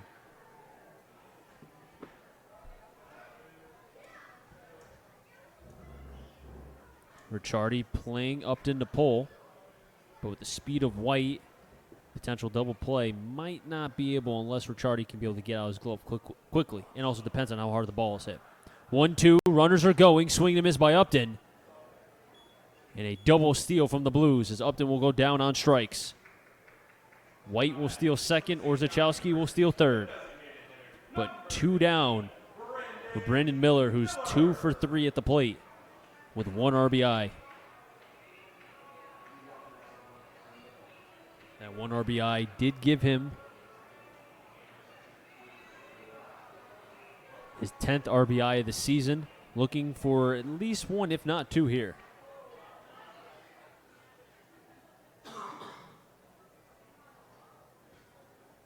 First pitch, high, 1-0.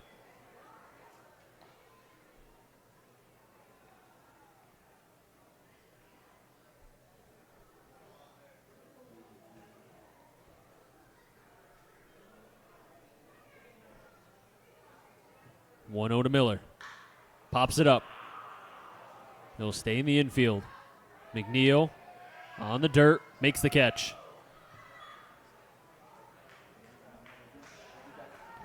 But the Blues do get a run. 1 run on 2 hits, no errors, and they leave 2 players on base. We're on to the top of the 6th. The Blues leading 7-1 over the Bravehearts. The Hearts will have 9th and top. Tavares, Ricciardi, and Thrasher. We come back live from historic Muzzy Field.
Top of the 6th, Tavares, Ricciardi, Thrasher. If any of them get on McNeil for your Worcester Bravehearts, as the Blues, however, are winning on the side of 7-1.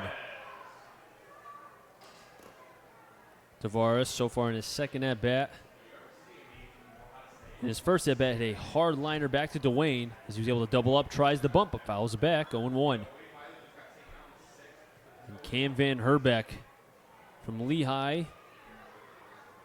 has so far 5 innings, 2 hits, 1 run, 2 walks, 2 Ks, 17 batters faced. And doing this all mainly on just a fastball.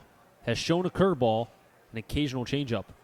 There's the changeup, 0-2. And that's a pitch where I think now when you consider he has not thrown an exorbitant amount of pitches, so you would think if he can get that curveball changeup now, he could go deep in this game. 0-2. Fouls it back, does Tavares. And that's where the developmental side for this left-hander, still very young, 6'5", 200. I keep preaching on that. The projectability is still there. 0-2. Check swing, didn't go. There was the curveball. But see, that's a pitch where if he can start that a little bit higher, you might be able to get a swing and a miss, but it looked like a ball through and through.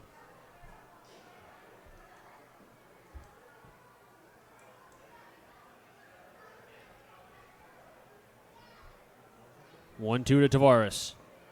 In the dirt again, evens the count 2-2. The Bravehearts have only had 1 runner they've left on base. And there hasn't really been too many base runners on. And that was back in the 4th.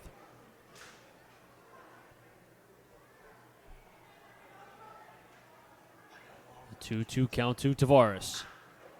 Over to first. Reynolds fields his position and will tag the base for a 3 unassisted.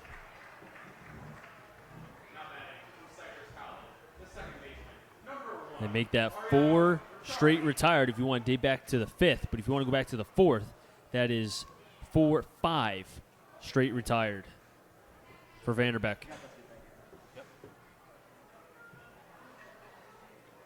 He's got a tough case with Ricciardi. First pitch. Call the strike, 0-1.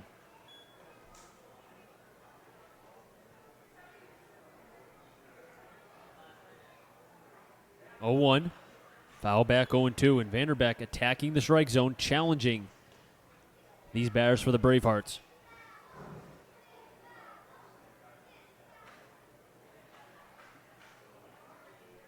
To Ricciardi. Curveball, foul back. When you have a lead 7-1, you can challenge the batters and be like, you know what, hit my fastball, trust me. Because the chances, unless you're throwing it right down the middle, and even then, they could still pop it up because chances are you're going to get hit only 3 times out of 10. 0-2. Curveball, back over again to Reynolds.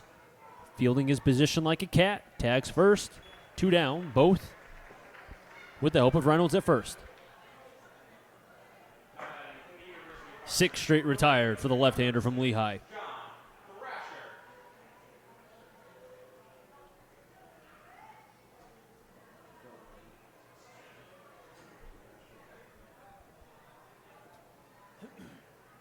And John Thrasher at the plate. Fires a pitch inside, does Vanderbeck, 0-1.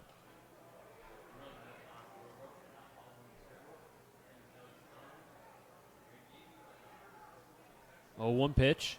Curveball in the dirt, 1-1.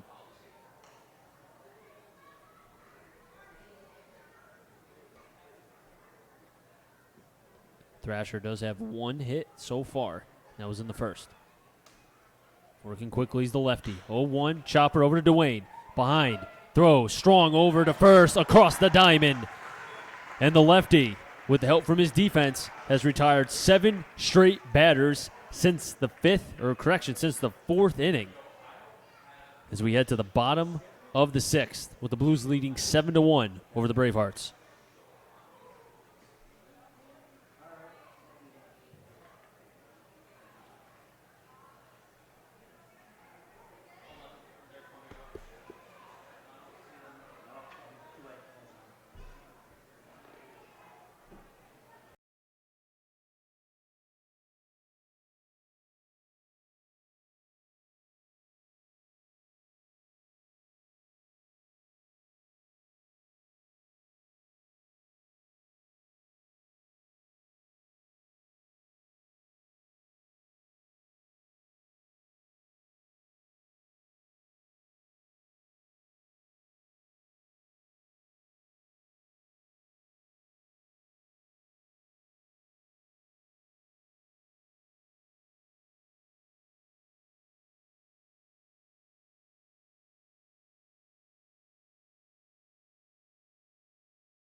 Vanderbeck for the Blues has retired 7 batters dating back to the 4th inning. And we're through 6 innings of work for the lefty. As the Blues will now have 4, 5, 6. Dwayne, Loda, and Reynolds have made them get on Kyle Maves. Dwayne's first pitch. Cued, stays fair. Fielding is keen. Can't field completely. Over to first, not in time. And a hustle play from Dwayne as he reaches. And that's a situation where, you know, as a pitcher, a former pitcher as I was in college, when you don't get it the first time, it's almost like that anxiousness, that worrisome, like, okay, if I don't get it, I have to get it the second time.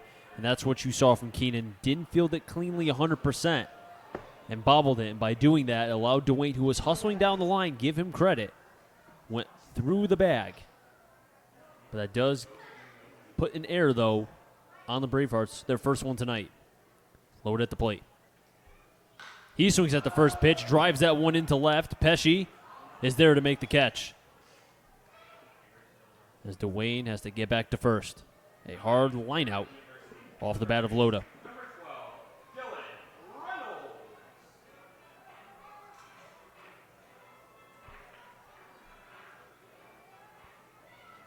Reynolds struck out back in the 4th.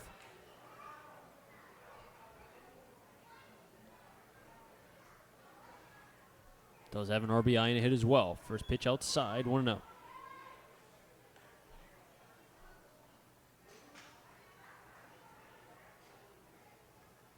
Keenan getting the sign from Rice. The 1-0. 2-0. So far has worked an inning and 2/3, has given up 4 hits, 1 run that's earned, 2 walks, 3 Ks, or rather 2 Ks, 10 batters faced. The right-hander from NYIT, from Massapequa Park, New York. The 2-0. 3-0. Bravehearts pitching with 6 walks to 5 Ks thus far between Jeremy Adams, who was the starting pitcher, and then now Keenan. 3-0 pitch. High for a ball, 4-pitch walk. Advancing to second is Dwayne. And make that now what should be 7 walks as a staff thus far.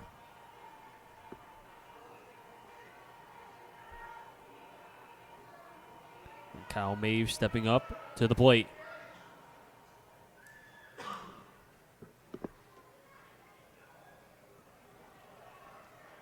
Kyle Maves is from Burlington, Ontario. 5'10", 185. Takes the first pitch high, 1-0. And the Blues will do one thing. They will make you throw strikes.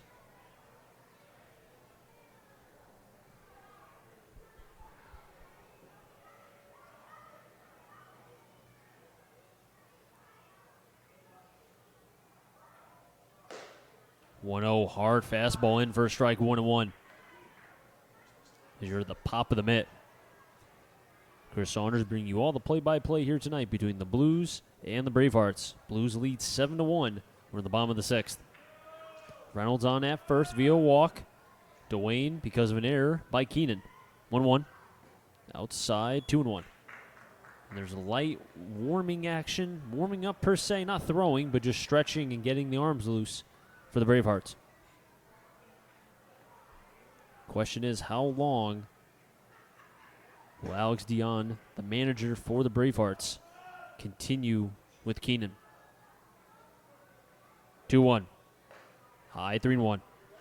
As the command has now left Keenan. As we enter now 9:05 here in Connecticut. As we're in the bottom of the 6th still.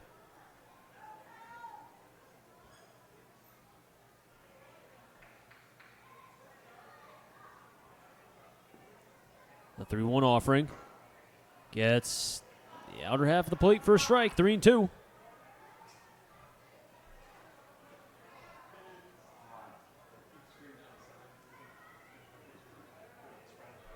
Let's see if the runners will be going on the pitch here with only 1 out. Payoff pitch. Runners aren't going. It's outside for ball 4. Back-to-back walks by Keenan.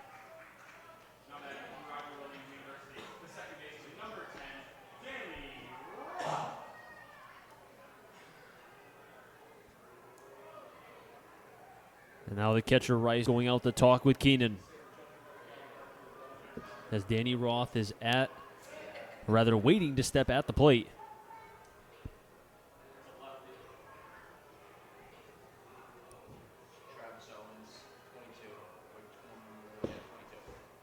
Danny Roth so far 2 for 3, does have 2 hits. Tried to extend his second into a double, but was tagged out over a nice play by Ricciardi. But does have a run scored. Looking for his third hit tonight. And as the bases loaded here with only 1 out. Keenan comes to the set at the belt. Fires the pitch in. Roth takes it high, 1-0. Warzachowski is on deck here.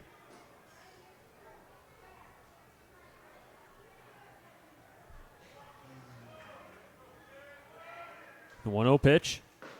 In 2-0. And Keenan has lost the strike zone thus far.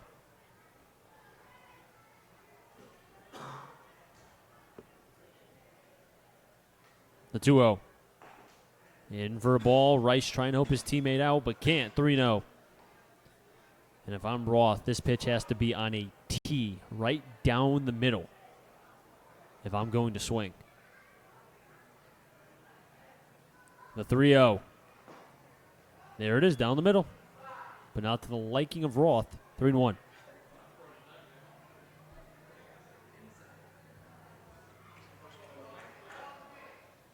The 3-1 pitch to Roth. Pops it up towards right. Thrasher will be there to make the catch. Tagging is Dwayne as well as Reynolds. Hill score does Dwayne. Reynolds getting to third.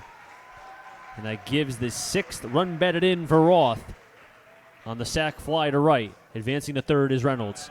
It's 8-1 Blues over the Hearts. Number 25, John Warzachowski.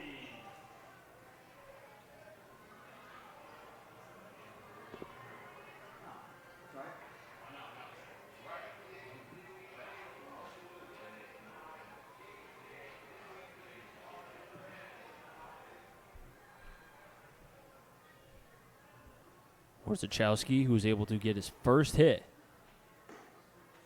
today. Pitch was high, 1-0 after he walked back-to-back times in the 3rd and the 4th.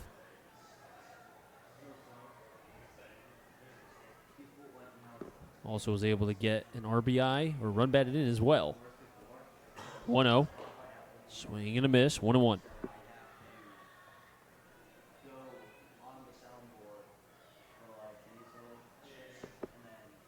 Runners on the corners still for the Blues. Maves at first. Reynolds at third. At the plate, Warzachowski from Stonehill College. 1-1 pitch. Inside, 2-1.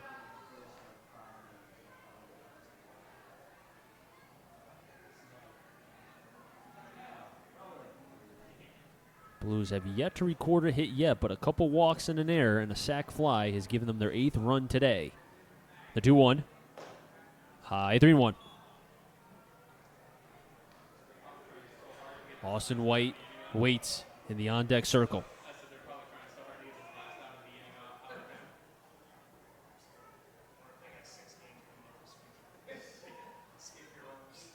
The 3-1.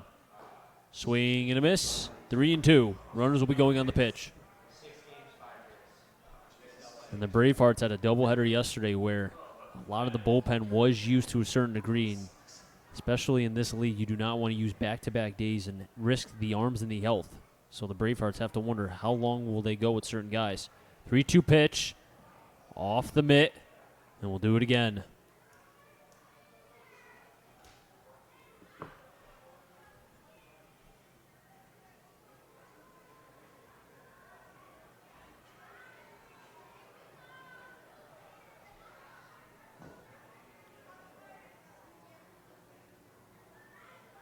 Three-two pitch. Popped it up. McNeil, Pesci, McNeil, and it'll be McNeil who makes the catch in shallow left field for the 3rd and final out. But the Blues get 1 run on no hits, 1 error by the pitcher Keenan, and 2 players left on base. We head to the top of the 7th. We will have 3, 4, 5. McNeil, Chelly, and Gardner. We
7 straight retired by the left-hander from Lehigh, Cameron Van Herbeck. And he'll face 3, 4, 5. McNeil, Chelly, and Gardner looking to extend that streak as he's through 6 innings of work, only surrendering 2 hits and 1 run. And that 1 run was in the first. As there's 0 bullpen action right now for the Blues, and there should not be any at all as he is on a streak. First pitch to McNeil. In for a strike on 1, and there's one difference right now with Vanderbeck. He's attacking the strike zone a little bit more and getting ahead of counts, even if he only right now has that fastball. 0-1, make it 0-2. McNeil with a sac fly in the lone RBI here today for the Bravehearts, and then popped up to center back in the 4th.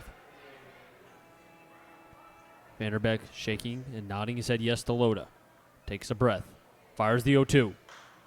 And another foul ball.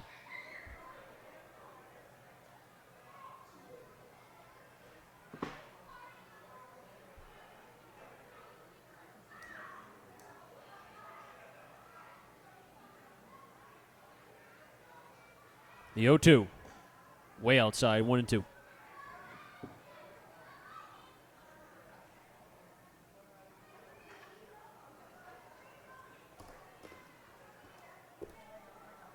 One-two pitch. There's the curveball. Shallowly hit. And a misplay by the shortstop Maves. It just gets over his glove. And the streak ends at 7 straight. As it was a bloop single over the glove of the shortstop Maves.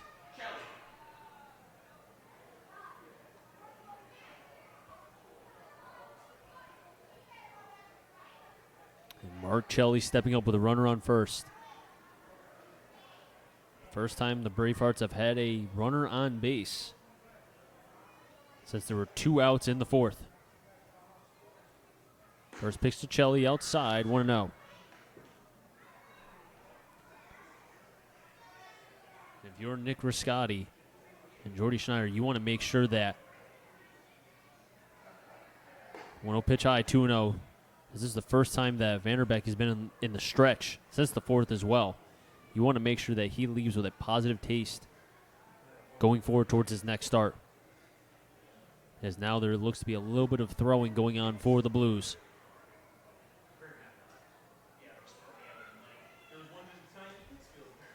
2-0 to Chelly. There's the big cut. Couldn't catch up to the fastball, 2-1.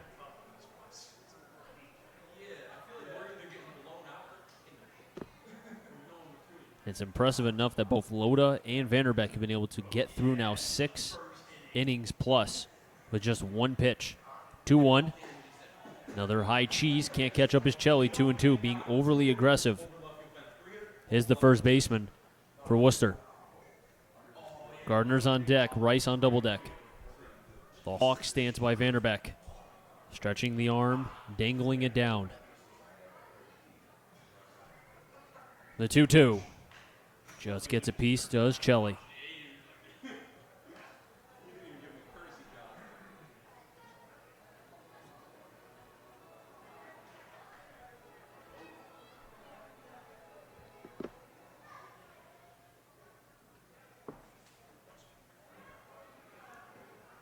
The 2-2 to Chelly. Pitch was high, 3-2. Loda wanted to throw back, rather try to attempt the pickoff, but didn't get a good grip. McNeil on at first. 3-2 count on Chelly. The offering. Pitch is high for ball 4. Third walk given up by Vanderbeck. And McNeil will get to second base. Now the pitching coach has made the signal as Vanderbeck's day will be done. You know what, a pitching performance of which Vanderbeck did not have his best stuff. Really only had the fastball, the curveball, and the breaking ball. Was there at times, but at the end of the day, got through 6 innings, 3 hits, 1 run. That was in the first, 3 walks and 2 Ks. Fought through against this Bravehearts lineup. And he should hear a big round of applause as he gives away to the bullpen for the Blues. We'll be right back.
Pitching change for the Bristol Blues. It will be Spencer Fox.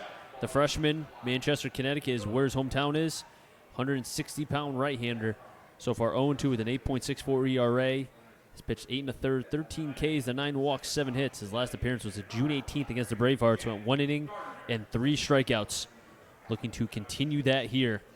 And he relieves the left-hander from Lehigh, Cameron Van Herbeck. Went 6 innings, 1 run, 3 hits, 2 Ks, 3 walks. Runners on first and second are his responsibility. And does have Gardner at the plate right now. First pitch from Fox. Fires the fastball in. It's going to get out of play, 0-1. So the book is not done just yet on Vanderbeck. But Fox would love nothing more than keep these runners at least where they are, at very most, not allow them to be able to tag home plate. Fox very well could be looking for 3 Ks as well. Had 3 Ks against Bravehearts back on June 18th. 0-1 to Gardner. There's the breaking ball, hard one. 1-1, and Loda rushing out to talk with Fox.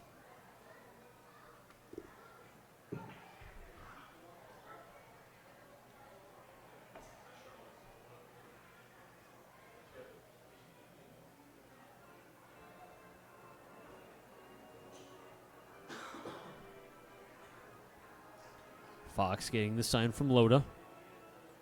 Comes this set at the waist. Staring down the runner on second base. Waits. Head nods. 1-1. Swing and a miss. 1-2. Runner on second is McNeil. On first is Chelly. McNeil reached on what was a dying quail that just went over the glove of Maves for the first hit for the Bravehearts in some time. And first runner on base for the Braves since the fourth off of the left-hander Vanderbeck. And then Chelly worked on a 5-pitch walk. 1-2, pauses, does Fox. Power curveball, but low, outside, 2-2.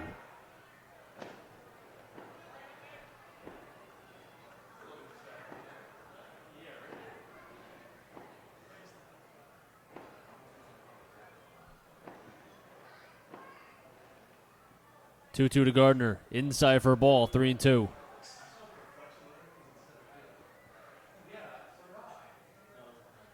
The ball gets away for a second, but no harm. There's more bullpen action in for the Blues right now. Fox on the season does have 9 walks and 8 1/3, so not the best in terms of command, but does have 13 strikeouts. So it's a question of what does Fox have on that particular day. In his last appearance against the Bravehearts, he did not surrender a walk, but is in danger of doing that here. 3-2 pitch. Pops it up. He'll stay in play. Reynolds, near the bag, makes the catch.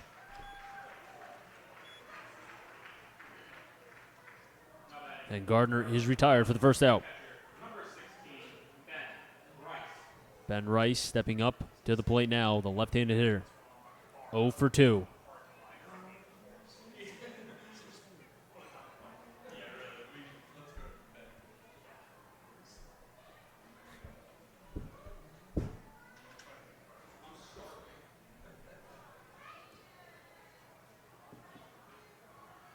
First pitch to Rice, slide step, fires in the fastball, first strike, 0-1.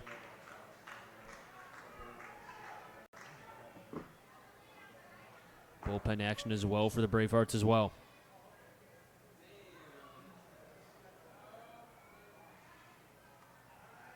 Fox takes a breath. Head nods, steps off.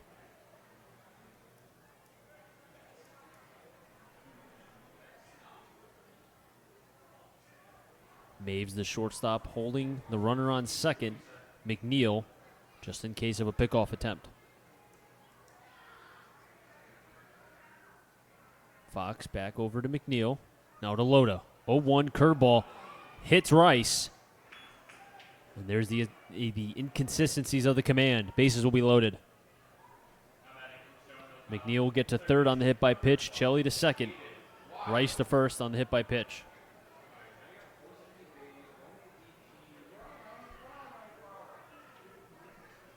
Aiden Wild, 0 for 2 as well.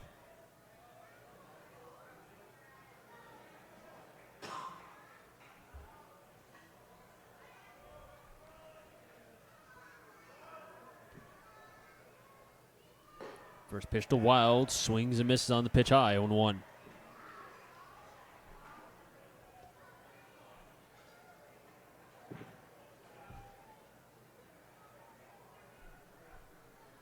Fox comes to the set at the belt. Fox now paying attention to the runner on second. Blues lead 8-1 over the Hearts. Situation now where I would think if you're Fox, just focus on the batter. Fires the fastball high, throw back to first. Reynolds applies the tag. Safe. Loda already had a pickoff earlier in the game.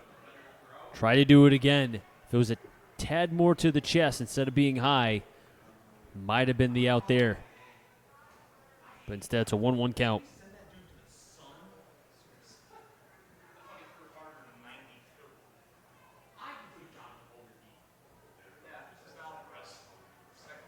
One. Fastball to the back door. Call the ball 2-1. And it looks like Tommy Hughes is warming up for the Blues right now. Fox already has surrendered a hit by pitch. Did get the first out of Gardner, but then hit Rice. Is behind the count 2-1 to Wild. Wild pops it up. Loda takes off the mask. He tosses the mask. Still in play. Goes over and will make the catch. In foul territory. Big second out for Loda. Or rather for Fox. But Loda helping out his pitcher.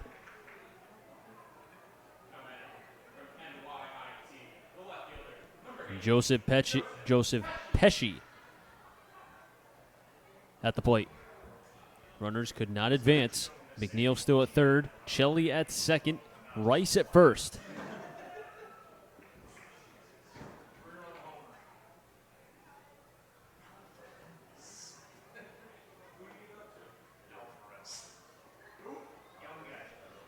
First pitch. Fastball high, 1-0. Yankees give up the lead as a 3-run shot was hit by Jordan, if I said his name right, Alvarez. The Astros now take a 5-4 lead in the top of the 7th.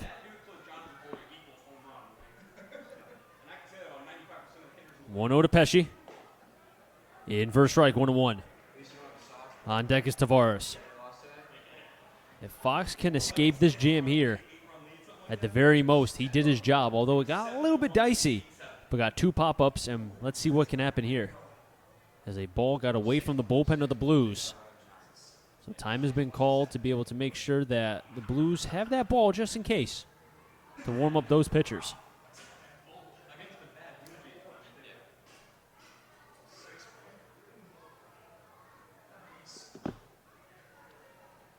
One count to Pesci. Fox pauses. Slice steps. Power breaking ball away, 2-1.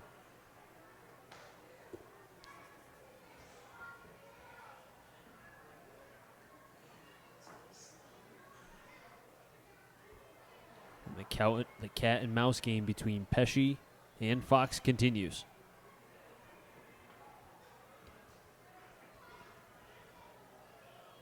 The 2-1. Fouls it back, 2-2.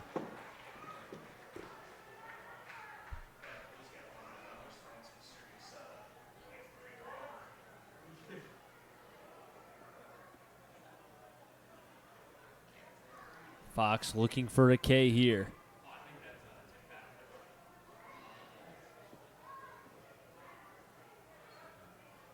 Fox sets 2-2. Just gets a piece, does Pesci.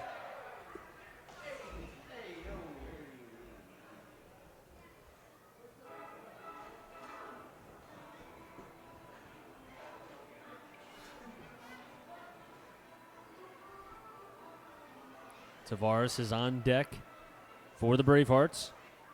Ricciardi on double deck. 2 balls, 2 strikes, 2 outs on Pesci, and then Pesci calls time. McNeil at third, Chelly at second, Rice on at first. Pesci with the bat waggle. Fox gets the sign from Loda. Comes to set the belt.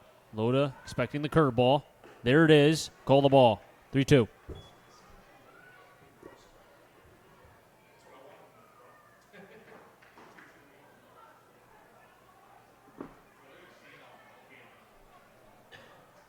And we'll see what does Loda call here for Fox. This looks like it might be the fastball. It is. 3-2. Fastball. Popped up to Pesci. Loda ranging over. There's Reynolds. And he'll get out of play. And Pesci with another life. And the one thing particularly you'll notice with a catcher on what he's expecting, on a curveball, the legs will be spread out more just in case of the ball being in the dirt. On a fastball, they'll be more narrow and direct towards the pitcher. That's how sometimes you can tell what pitch is coming at certain counts. There you saw Loda kind of set up more squared rather than being separated with the left and right legs per se, but mainly the ankles. Loda giving the sign to Fox. 3-2 count to Pesci.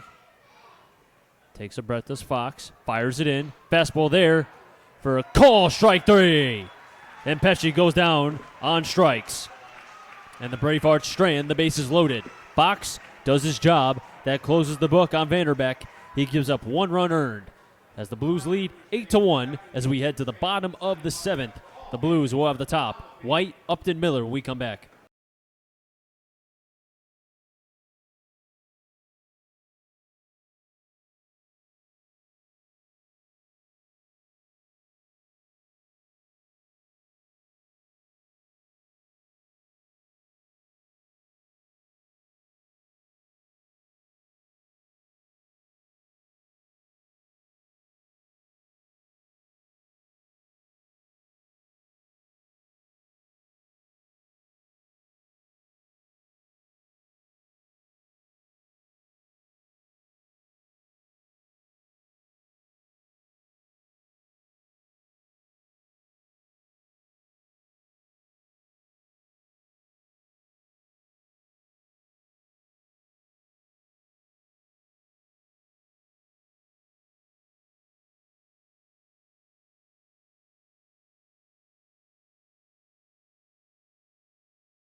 Pitching change for the Worcester Bravehearts. It will be number 22, Travis Owens. He's a sophomore, right-handed pitcher, 193 is his weight from St. Petersburg College. He's a 11.57 ERA. Or correction, he throws lefty, my bad. It's been a very long game. Left-hander fires the first pitch in, but high, 1-0. He will face White, Upton, and Miller. Fame them get on Dwayne. But as I was saying, Owens has a 11.57 ERA, 4 2/3 innings pitched, 9 Ks to 9 walks, and 6 hits. Fastball outside, 1-1. Owens' last appearance against a team was the Suns on June 19th when an inning gave up 2 runs. Both of them earned 1 hit, 3 walks, 1 K, 9 batters faced. The 2-0, high 3-0.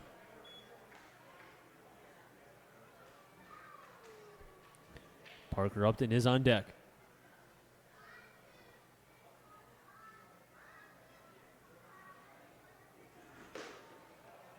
And a 4-pitch walk to White. 3 walks for White today.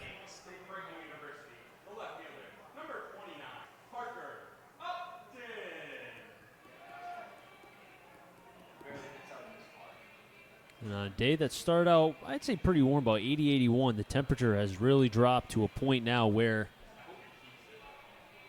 as I go on my app right now to see in Bristol, it is currently 63 in Bristol, Connecticut. And I forgot to bring my jacket. First pitch swing was Upton. Ricciardi, can they turn 2? There's 1. Over to first, not in time. 4-6 on the putout.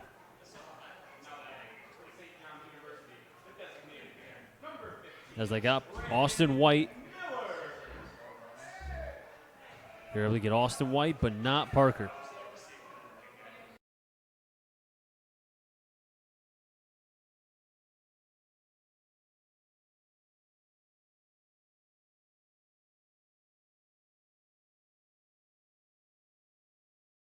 Recorded out on the 4-6 fielder's choice. Upton hustling down the line. Brandon Miller swings at the first pitch but fouls it off. 0-1.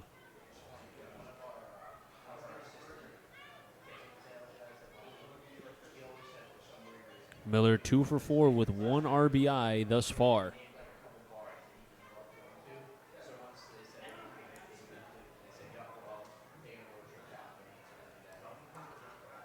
Buddy Dwayne is on deck. Comes the set as Owens, pauses, throws the breaking ball, check swing by Miller. Did he go? No, he didn't.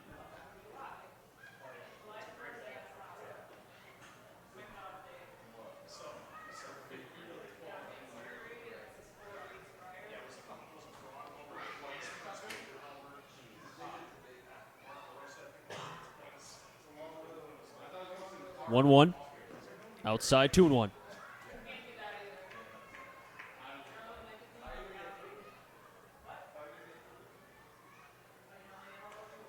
As the bullpen action still going for the Blues, it looks to be Tommy Hughes warming up in the Blues bullpen.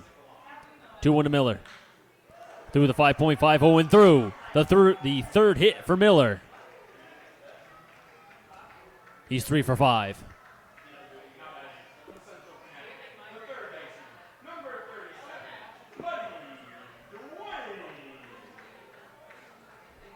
Buddy Dwayne steps up with only 1 out. Runners on first and second. Miller at first. Parker Upton on at second. Travis Owens from St. Petersburg College. The left-hander throwing from the middle part of the rubber. Dwayne takes the fastball 0-1. Sam Loda on deck. Dylan Reynolds on double deck.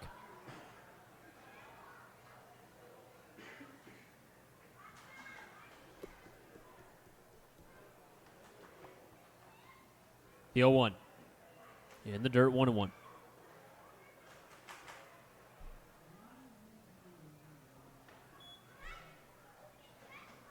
Three strikes to 6 balls thrown by Travis Owens.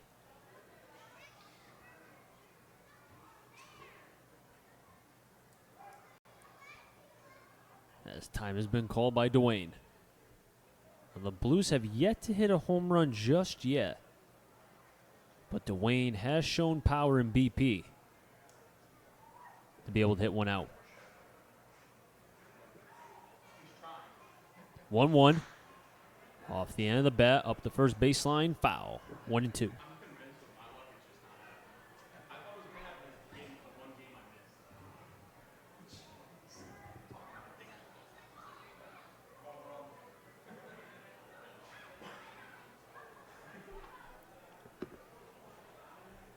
One-two count on Dwayne. Swing and a miss, gets away from the catcher Rice. He can't find it. And the runners will advance to one base. A big turn and going back is Parker Upton. And the bases will be loaded. That is a strikeout for Owens. But the pitch that got away from Rice keeps the bases loaded. Or correction, no, that will be because the base was occupied. Dwayne will be out via the K.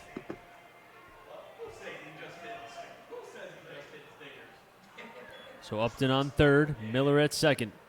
Loda stepping up to the plate.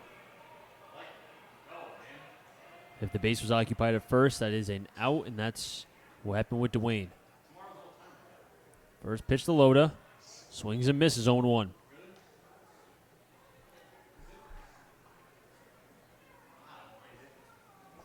Top of the eighth, it will be ninth and top. Tavares, Ricciardi, Thrasher. If any of them get on, McNeil for the Bravehearts. 0-1. Big cut. Comes up empty. 0-2.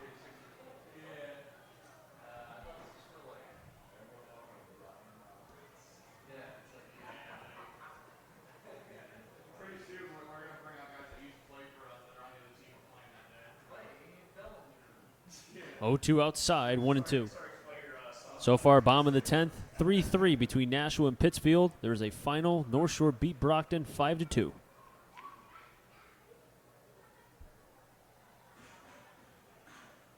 One-two count on Loda. Runners on second and third. 2 outs. 1-2 pitch, foul back.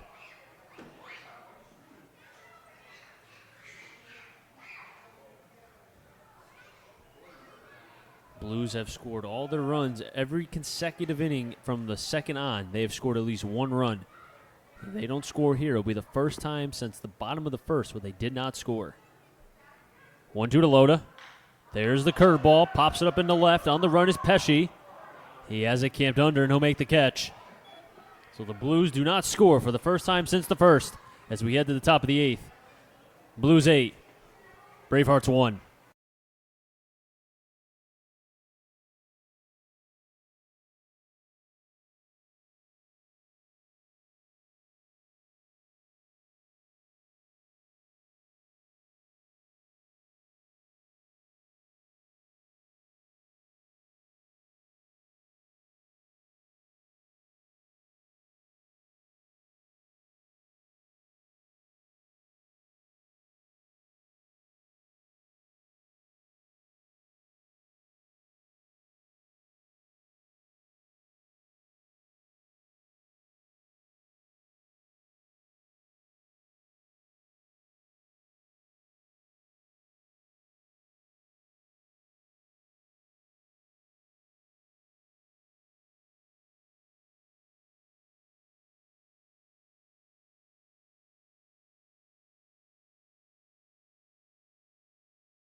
Pitching change for the Bristol Blues as Spencer Fox's day is done. Pitched 1 inning as he came with the bases loaded, rather first and second, but then at the bases loaded, got the final 2 outs. Tommy Hughes will be on the mound, the right-hander from Newington, Connecticut. He's a sophomore from Southern Connecticut. He has a 5 ERA, 0-1 record. 7 games appeared, none of them started. Does have 1 save, 9 innings pitched. First pitch hits the back door, call the ball. 1-0 to Tavares. Here on the top of the 8th, but Hughes, 8 Ks, 4 walks, and 15 hits allowed. 1-0, inside 2-0. So the Blues with the lead that they have right now, up 8-1, trying to get some work for their right-handers between Fox and Hughes. The 2-0 pitch. Up the first baseline, but stays foul, 2-1. Now the Blues, I would think, will probably not go to too many of their high-octane arms, their high-leverage guys, unless they have to. Hughes' last appearance was an inning in the third, gave up 2 hits, 2 strikeouts, 5 batters faced. And that was against against the Suns on June 17th. 2-1 pitch to Tavares, inside, and hits the back foot of Tavares. That was the knee, and he's down. And that's got to hurt.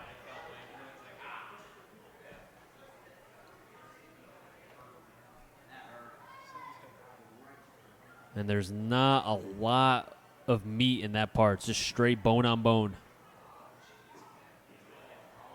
And Tavares is down.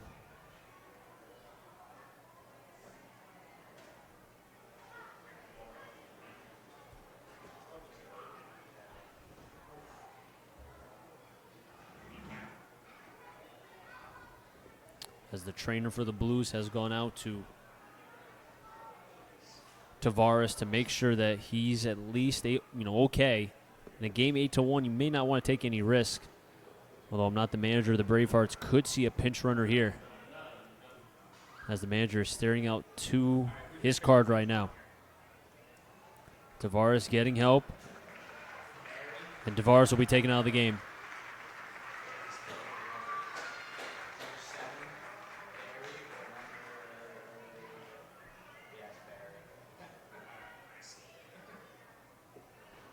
And the pinch runner coming in for Tavares is P.J. Barry from St. Leo University. He's from Holden, Massachusetts. And I would almost think that Barry will take over for Tavares in center field unless they want to do realignment with the outfielders. But right now, he will be playing the outfield.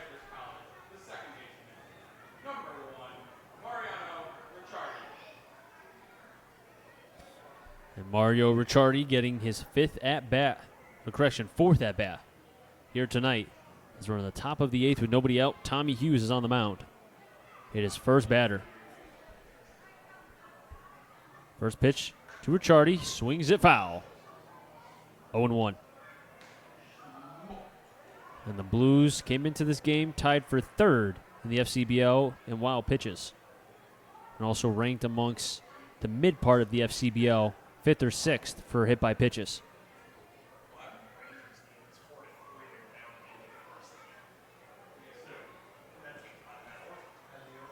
Ricciardi extremely close to home plate here. Hughes coming to the set, pauses, slide steps, drops the breaking ball, in for a strike, 0-2. And for Hughes to hit a batter and then come back with 2 straight strikes, quite impressive for the right-hander. Let's see if he can finish off Ricciardi. That's a tall order. By far the best hitter in this lineup. 0-2. Outside call, strike 3. And Ricciardi down on strikes. And if you can get Ricciardi out on a pitch like that, it's a good spot.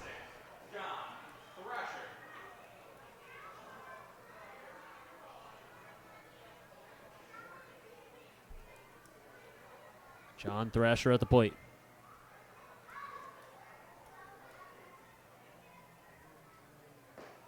Breaking ball, just a tad high, 1-0.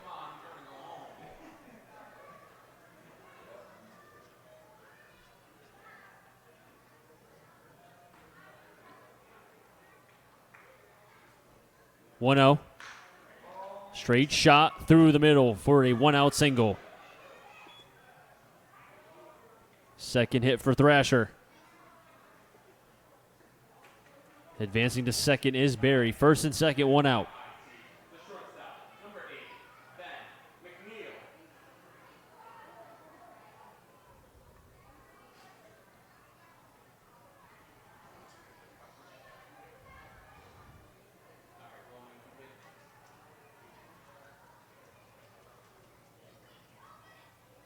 McNeil at the plate.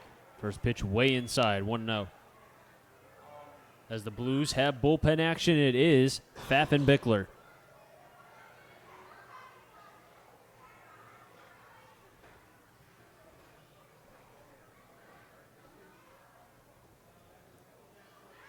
as Hughes has thrown 5 balls and 5 strikes.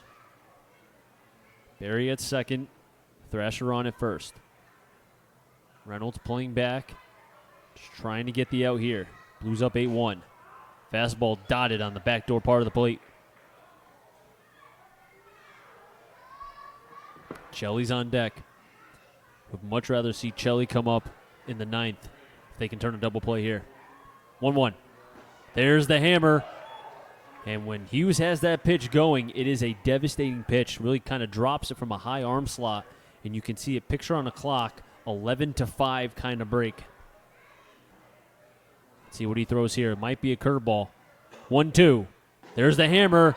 Call, strike 3. And McNeil down on strikes, but not any strike, a hammer strike. And Mark Chelly's at the plate.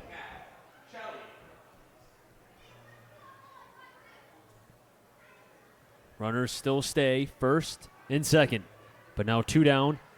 I like my chances a little bit better with 2 outs with Chelly at the plate. Hughes comes to the belt. First pitch. There's the curveball high, kind of brushed back Chelly a tad, 1-0. Chelly came into this game at not very hot the last 7 days, 4 for 21. Did have 4 RBIs, but 9 strikeouts for a 190 average. 1-0. Inside 2-0. However, did have a 227 on base percentage, a 429 slugging.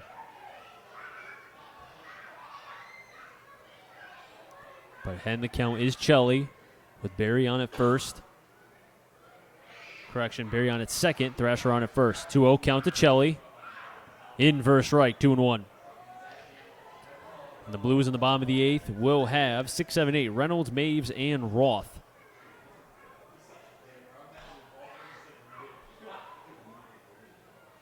Hughes gets the sign from Loda. Behind in the count, 2-1 to Chelly. Inside. Almost hit Chelly, 3-1. Jack Gardner is on deck. Have seen the Blues tempt fate a couple times. Fox did in the previous inning. Hughes is 1 pitch away from that. 3-1. Fastball high, and that's a walk.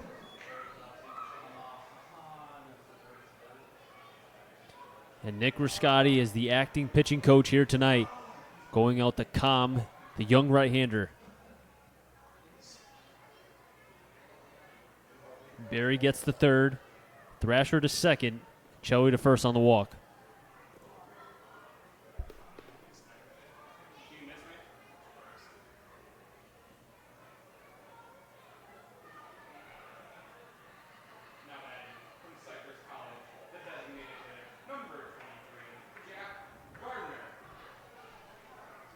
Jack Gardner at the plate, 0 for 3.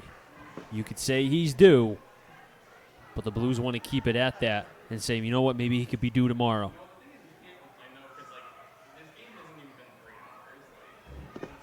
First pitch to Gardner. Inside, 0-1.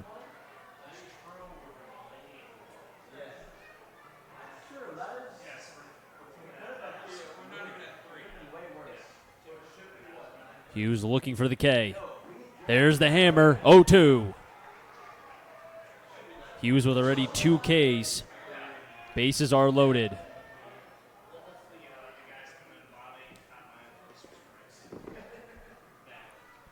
Oh, 2 from Hughes. Curveball just over Roth. That's going to score 2. Gets away from Austin White. And the Bravehearts will score 2 thus far. 2 RBI single off the bat of Gardner. Scoring on the play is Barry and Thrasher. Chelly will stay at second.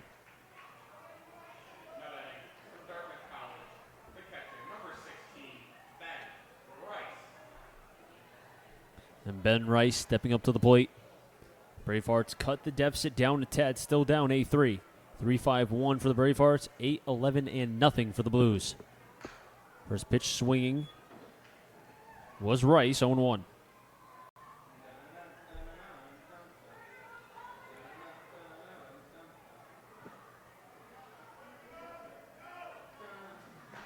Hughes Fires in the 0-1. Check swing didn't hold. 0-2.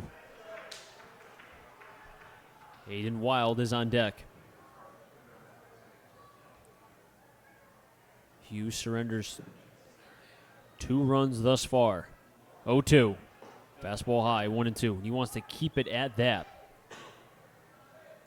Has 2 Ks, got Ricciardi and McNeil, both to K, looking.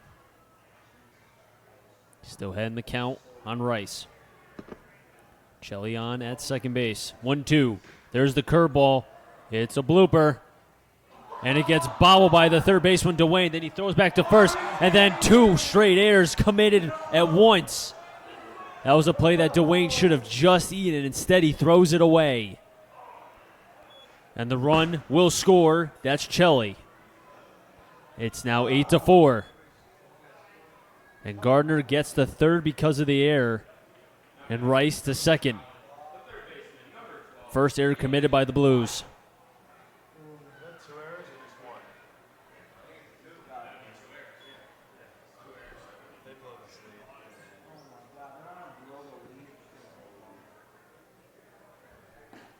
First pitch fastball called a strike on Wild, 0-1. That's a play where Dwayne's trying to do too much. Should have just eaten the ball after it came out of his glove. 0-1. Power curve gets away from loaded, but not far enough. As now somebody's going to jog out quickly as this game's a little bit closer, 8-4. This is a ball game, ladies and gentlemen.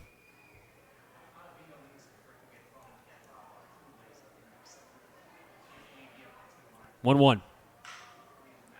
Towards center field, White will make the catch for the third and final out. But the Bravehearts do get 3 off a couple errors from the Blues. It's a new game, ranked to the bottom of the 8th. We will have for the Blues 6, 7, 8. Reynolds, Maves, and Roth when we come back.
Six, 7, 8. Reynolds, Maves, Roth. If any of them get on, or Sachowski.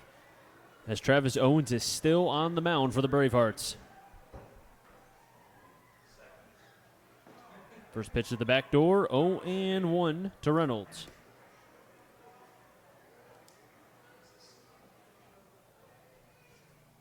A 1 offering.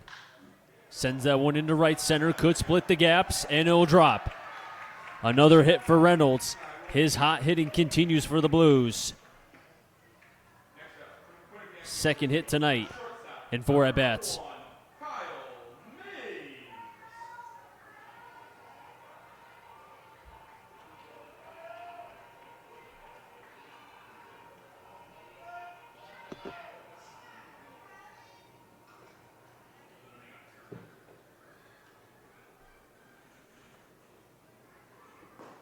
First pitch outside, call the ball, 1-0. Now the Bravehearts will have the 8-9 spot as Pesci, and then you would think Barry will get his first plate appearance since he came in for Tavares. Inside, call the strike, 1-1 on Maves. Now the defensive change only is Barry is playing center field as Tavares was hitting the knee, and he had to be taken out of the game. 1-1. There's the bender. 1-2. And in a game like this, you wonder if maybe the strike zone might open up just a tad as we're past the 10 o'clock mark. It is 10:01 here in Connecticut. So if you've been with us as long as this game has been on, or even you just started watching, thank you for spending part of your Saturday with us. Foul back, 1-2. It's been a good one. The Bravehearts struck first in the top of the first, and then the Blues scored in the second, the third, the fourth, the fifth, the sixth, and they've been held scoreless so far in the seventh. The eighth has not been determined yet, but the Blues did give up 3 in the top of the eighth to Worcester to make this a little bit of a ball game. It's 8-4. There's the curveball chopper. Ricciardi gets 1 over to first. Not in time. They do get the force out of Reynolds. 4-6. Fielder's choice. And Danny Roth stepping up. Roth's day has a couple hits, an RBI, and a run scored.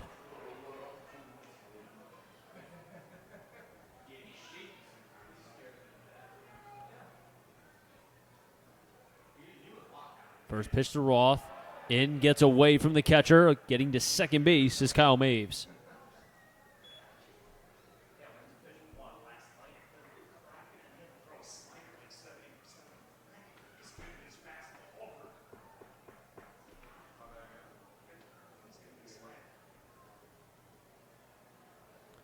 Now, the last time that Roth recorded 3 hits was on June 5th against the Starfires.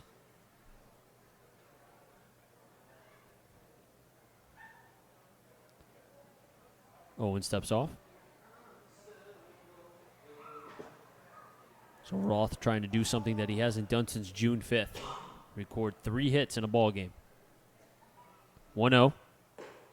Pitch is high, 2-0. Warzachowski is on deck as bullpen action still going for the Blues here.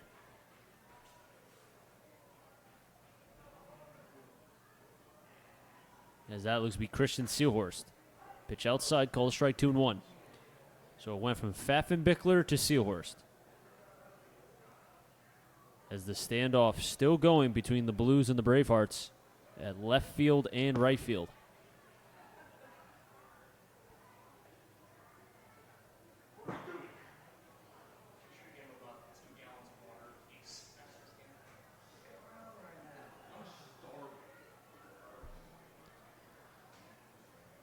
Two one to Roth. Just fouls it back. 2-2.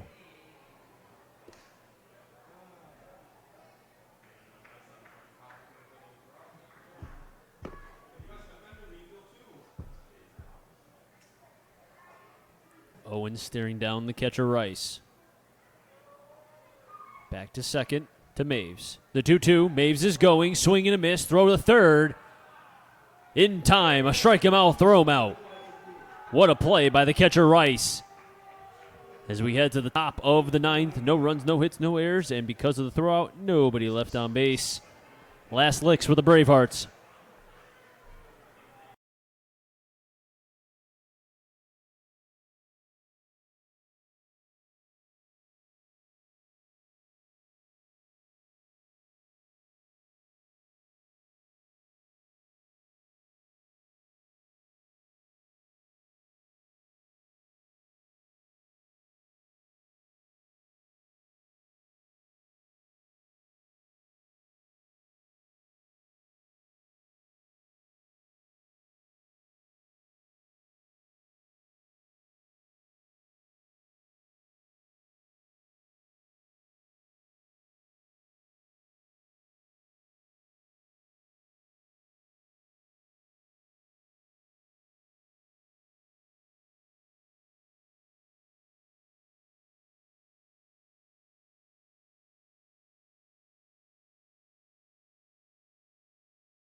Top of the ninth for the Bravehearts. 8-9 then top.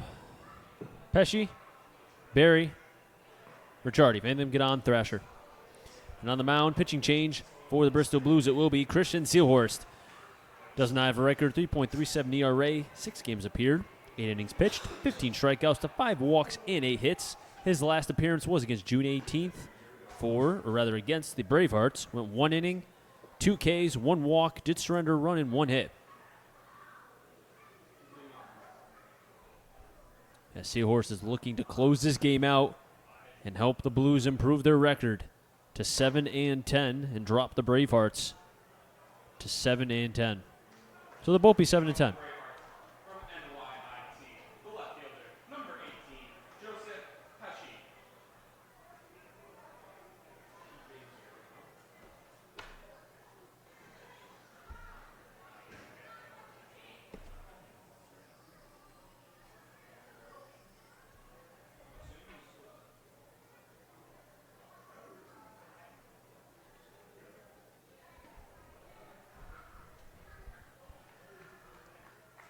Seahorse getting the sign from Loda. Fires in a fastball. Pesci first pitch swinging, and that drops into right field for a leadoff single off the bat of Pesci. Now batting from St. Leo University, the center fielder, number 7, P.J. Barry. And at the plate getting his first plate appearance is P.J. Barry. P.J. Barry from St. Leo University, the junior from Holden, Massachusetts.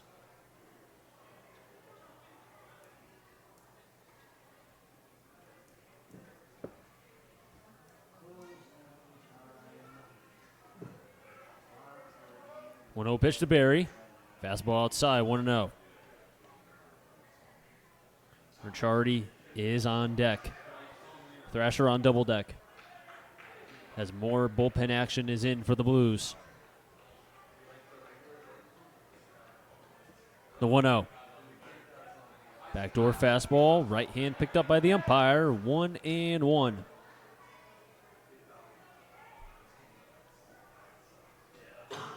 Four, 6, and 1 for the Bravehearts. 8, 12, and 2 for the Blues.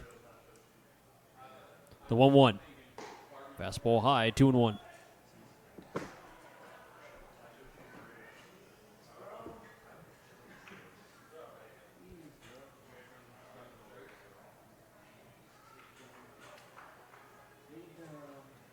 Seahorse comes to the set at the belt. The 2-1 offering. Fastball inside, 3-1.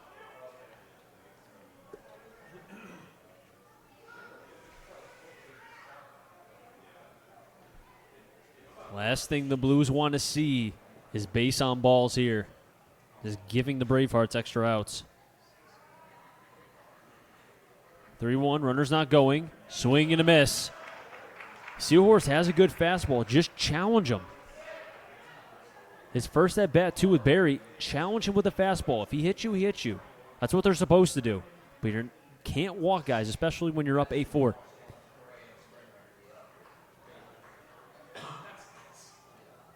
Payoff pitch. Runner's not going. Fastball high. And a walk given up by Seahorse. As Pesci advances the second.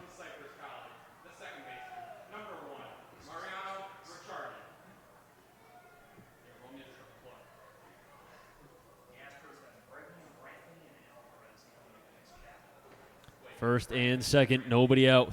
Ricciardi at the plate. Seahorse staring down Loader for the sign. Runner on second is Pesci. Runner on first, Barry. First pitch from Seahorse. Outside for a ball, 1-0. And now the command issue starting to creep up for Seahorse here, who has been known to be wild, but still find ways to be able to get strikeouts and outs when needed.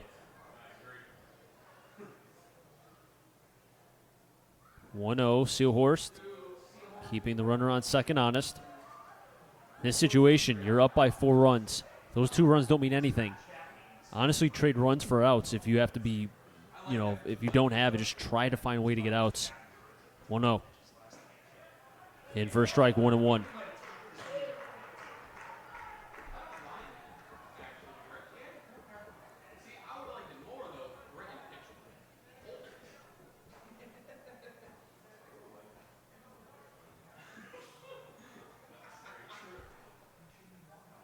1-1. Ricciardi takes a big cut as the chain goes behind his neck. 1-2.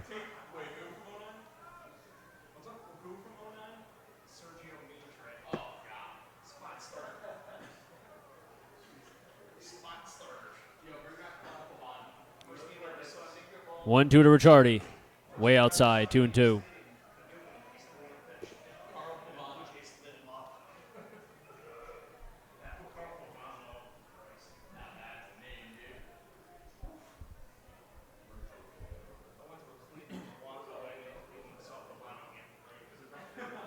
The 2-2.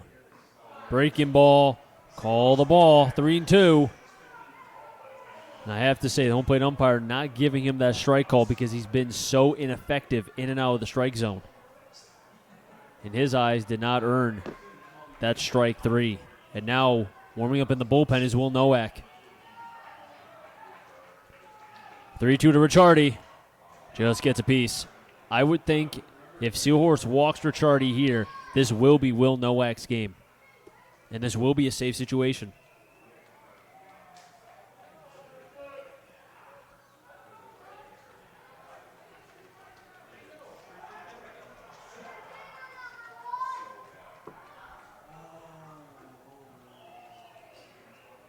Three-two pitch.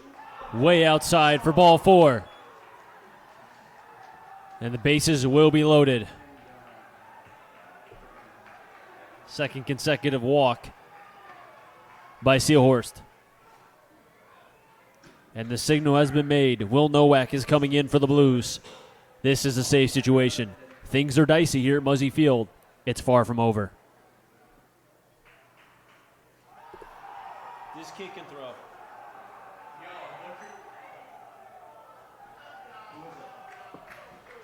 What happened?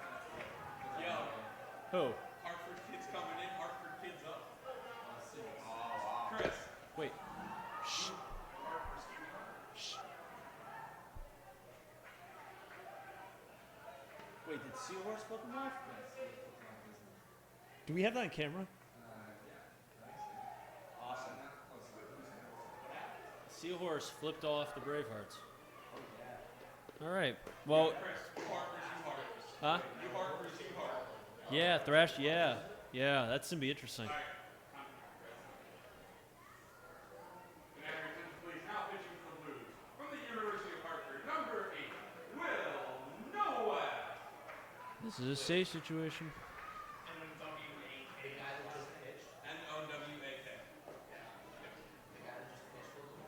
This is a safe situation, correct? Yeah. Scores decision. I would say it is. Because it's bases loaded, nobody out. Actually,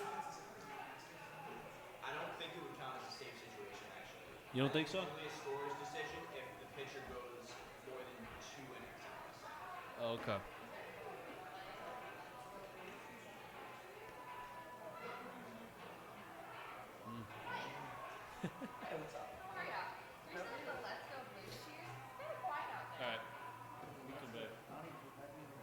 Will Nowak is into the game for the Blues as Seahorst gave up a single and 2 consecutive walks as Will Nowak is in the game. Nowak 0-1 with a 2.70 ERA, 6 2/3 innings pitched, 14 strikeouts to 1 walk, 2 hits. And the bases have been loaded by Seahorst. Nowak has a tough jam here as Thrasher, McNeil, and Shelley will be up. And the last appearance for Nowak on June 17th against the Suns, 1 2/3 innings pitched. Did get a save, 1 walk to 3 Ks, 6 batters faced. Nowak from South Windsor, Connecticut. 6'1", sophomore. And we have a U-Heart versus U-Heart. As Thrasher, a U-Heart product, against Nowak, a U-Heart product. Let's see who can win this. First pitch, swinging, fouls it back, 0-1.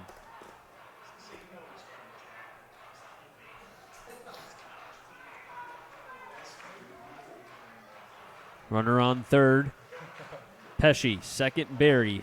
First, Ricciardi. Crowd is loud, so is the dugout of the Bravehearts. Nowak pauses, 0-1. Fires the fastball, pops up into center. White That's going to be deep enough to get at least one. Runners will be tagging. Throw to third, way off the line. Dwayne's going to hold the throw as the runners advance to one base. Scoring on the sac fly is Pesci. Off the bat of Thrasher, that does get one. It's 8-5. Advancing to second is Ricciardi. To third is Barry. So they do get one. The Blues will trade an out for a run here. With McNeil at the plate. Struck out looking in the 8th. On a breaking ball from Hughes. First pitch. Fastball in, 1-0. And the dugout getting louder from the Bravehearts. The Blues have given them life. It's 8-5. Blues holding on. Fastball in for a strike, 1-1.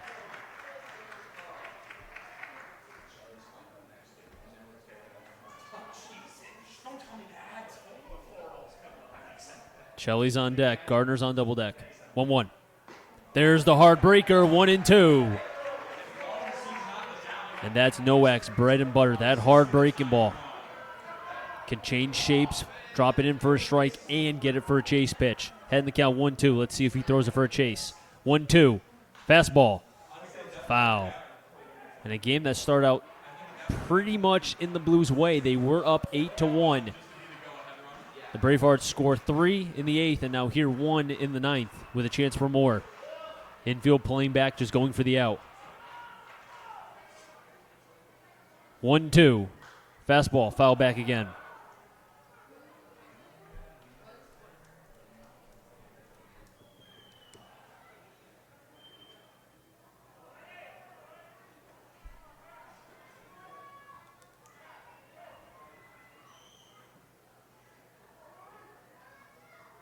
One, two. Swing and a miss. McNeil down via the swing. And the Blues are 1 out away. Nowak coming up big for the Blues right now. As because of that run scoring, I would say this is a save situation. As every runner that comes on base is the tying run. Chelly walked and came around to score back in the 8th. First pitch to Chelly. Fastball in, down, 1-0. Nowak does have 3 saves on the season, trying to go for his 4th.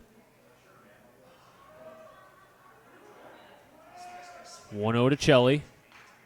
Fouls it back, 1-1.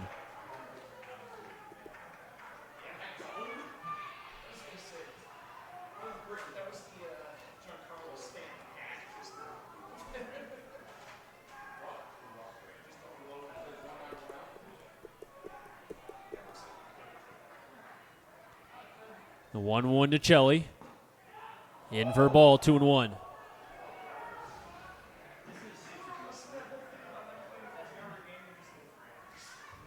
don't think so because he came to the game with 4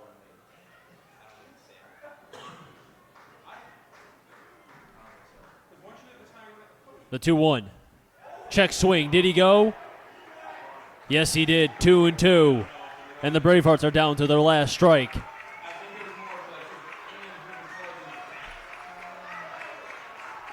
As the Blues crowd is cheering on Nowak. They want nothing more than a strikeout here. Nowak gets the sign from Loda. The 2-2. Swing and a miss! And Nowak stares down the Bravehearts bullpen and shows both hands saying, I guess I just struck you out. Nowak gets Chelly. Back-to-back strikeouts. An impressive performance by Will Nowak. As the Blues will win the game, they will be 7-2. The Bravehearts drop to 7-10. So once again, Blues 7-10, Bravehearts 7-10. The winning pitcher will be Cameron Van Herbeck. He gets his first win as a Blue. The loser will be the starting pitcher, Jeremy Adams. Man, I have to tell you, after what happened, what they were able to do, the Blues stood strong at the end.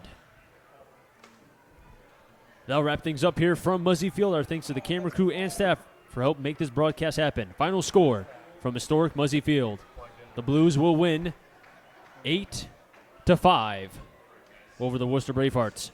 Make sure you catch us on July 1st as the Bristol Blues take on the Nashua Silver Knights at 7 p.m. I'm Chris Saunders. So long, everyone.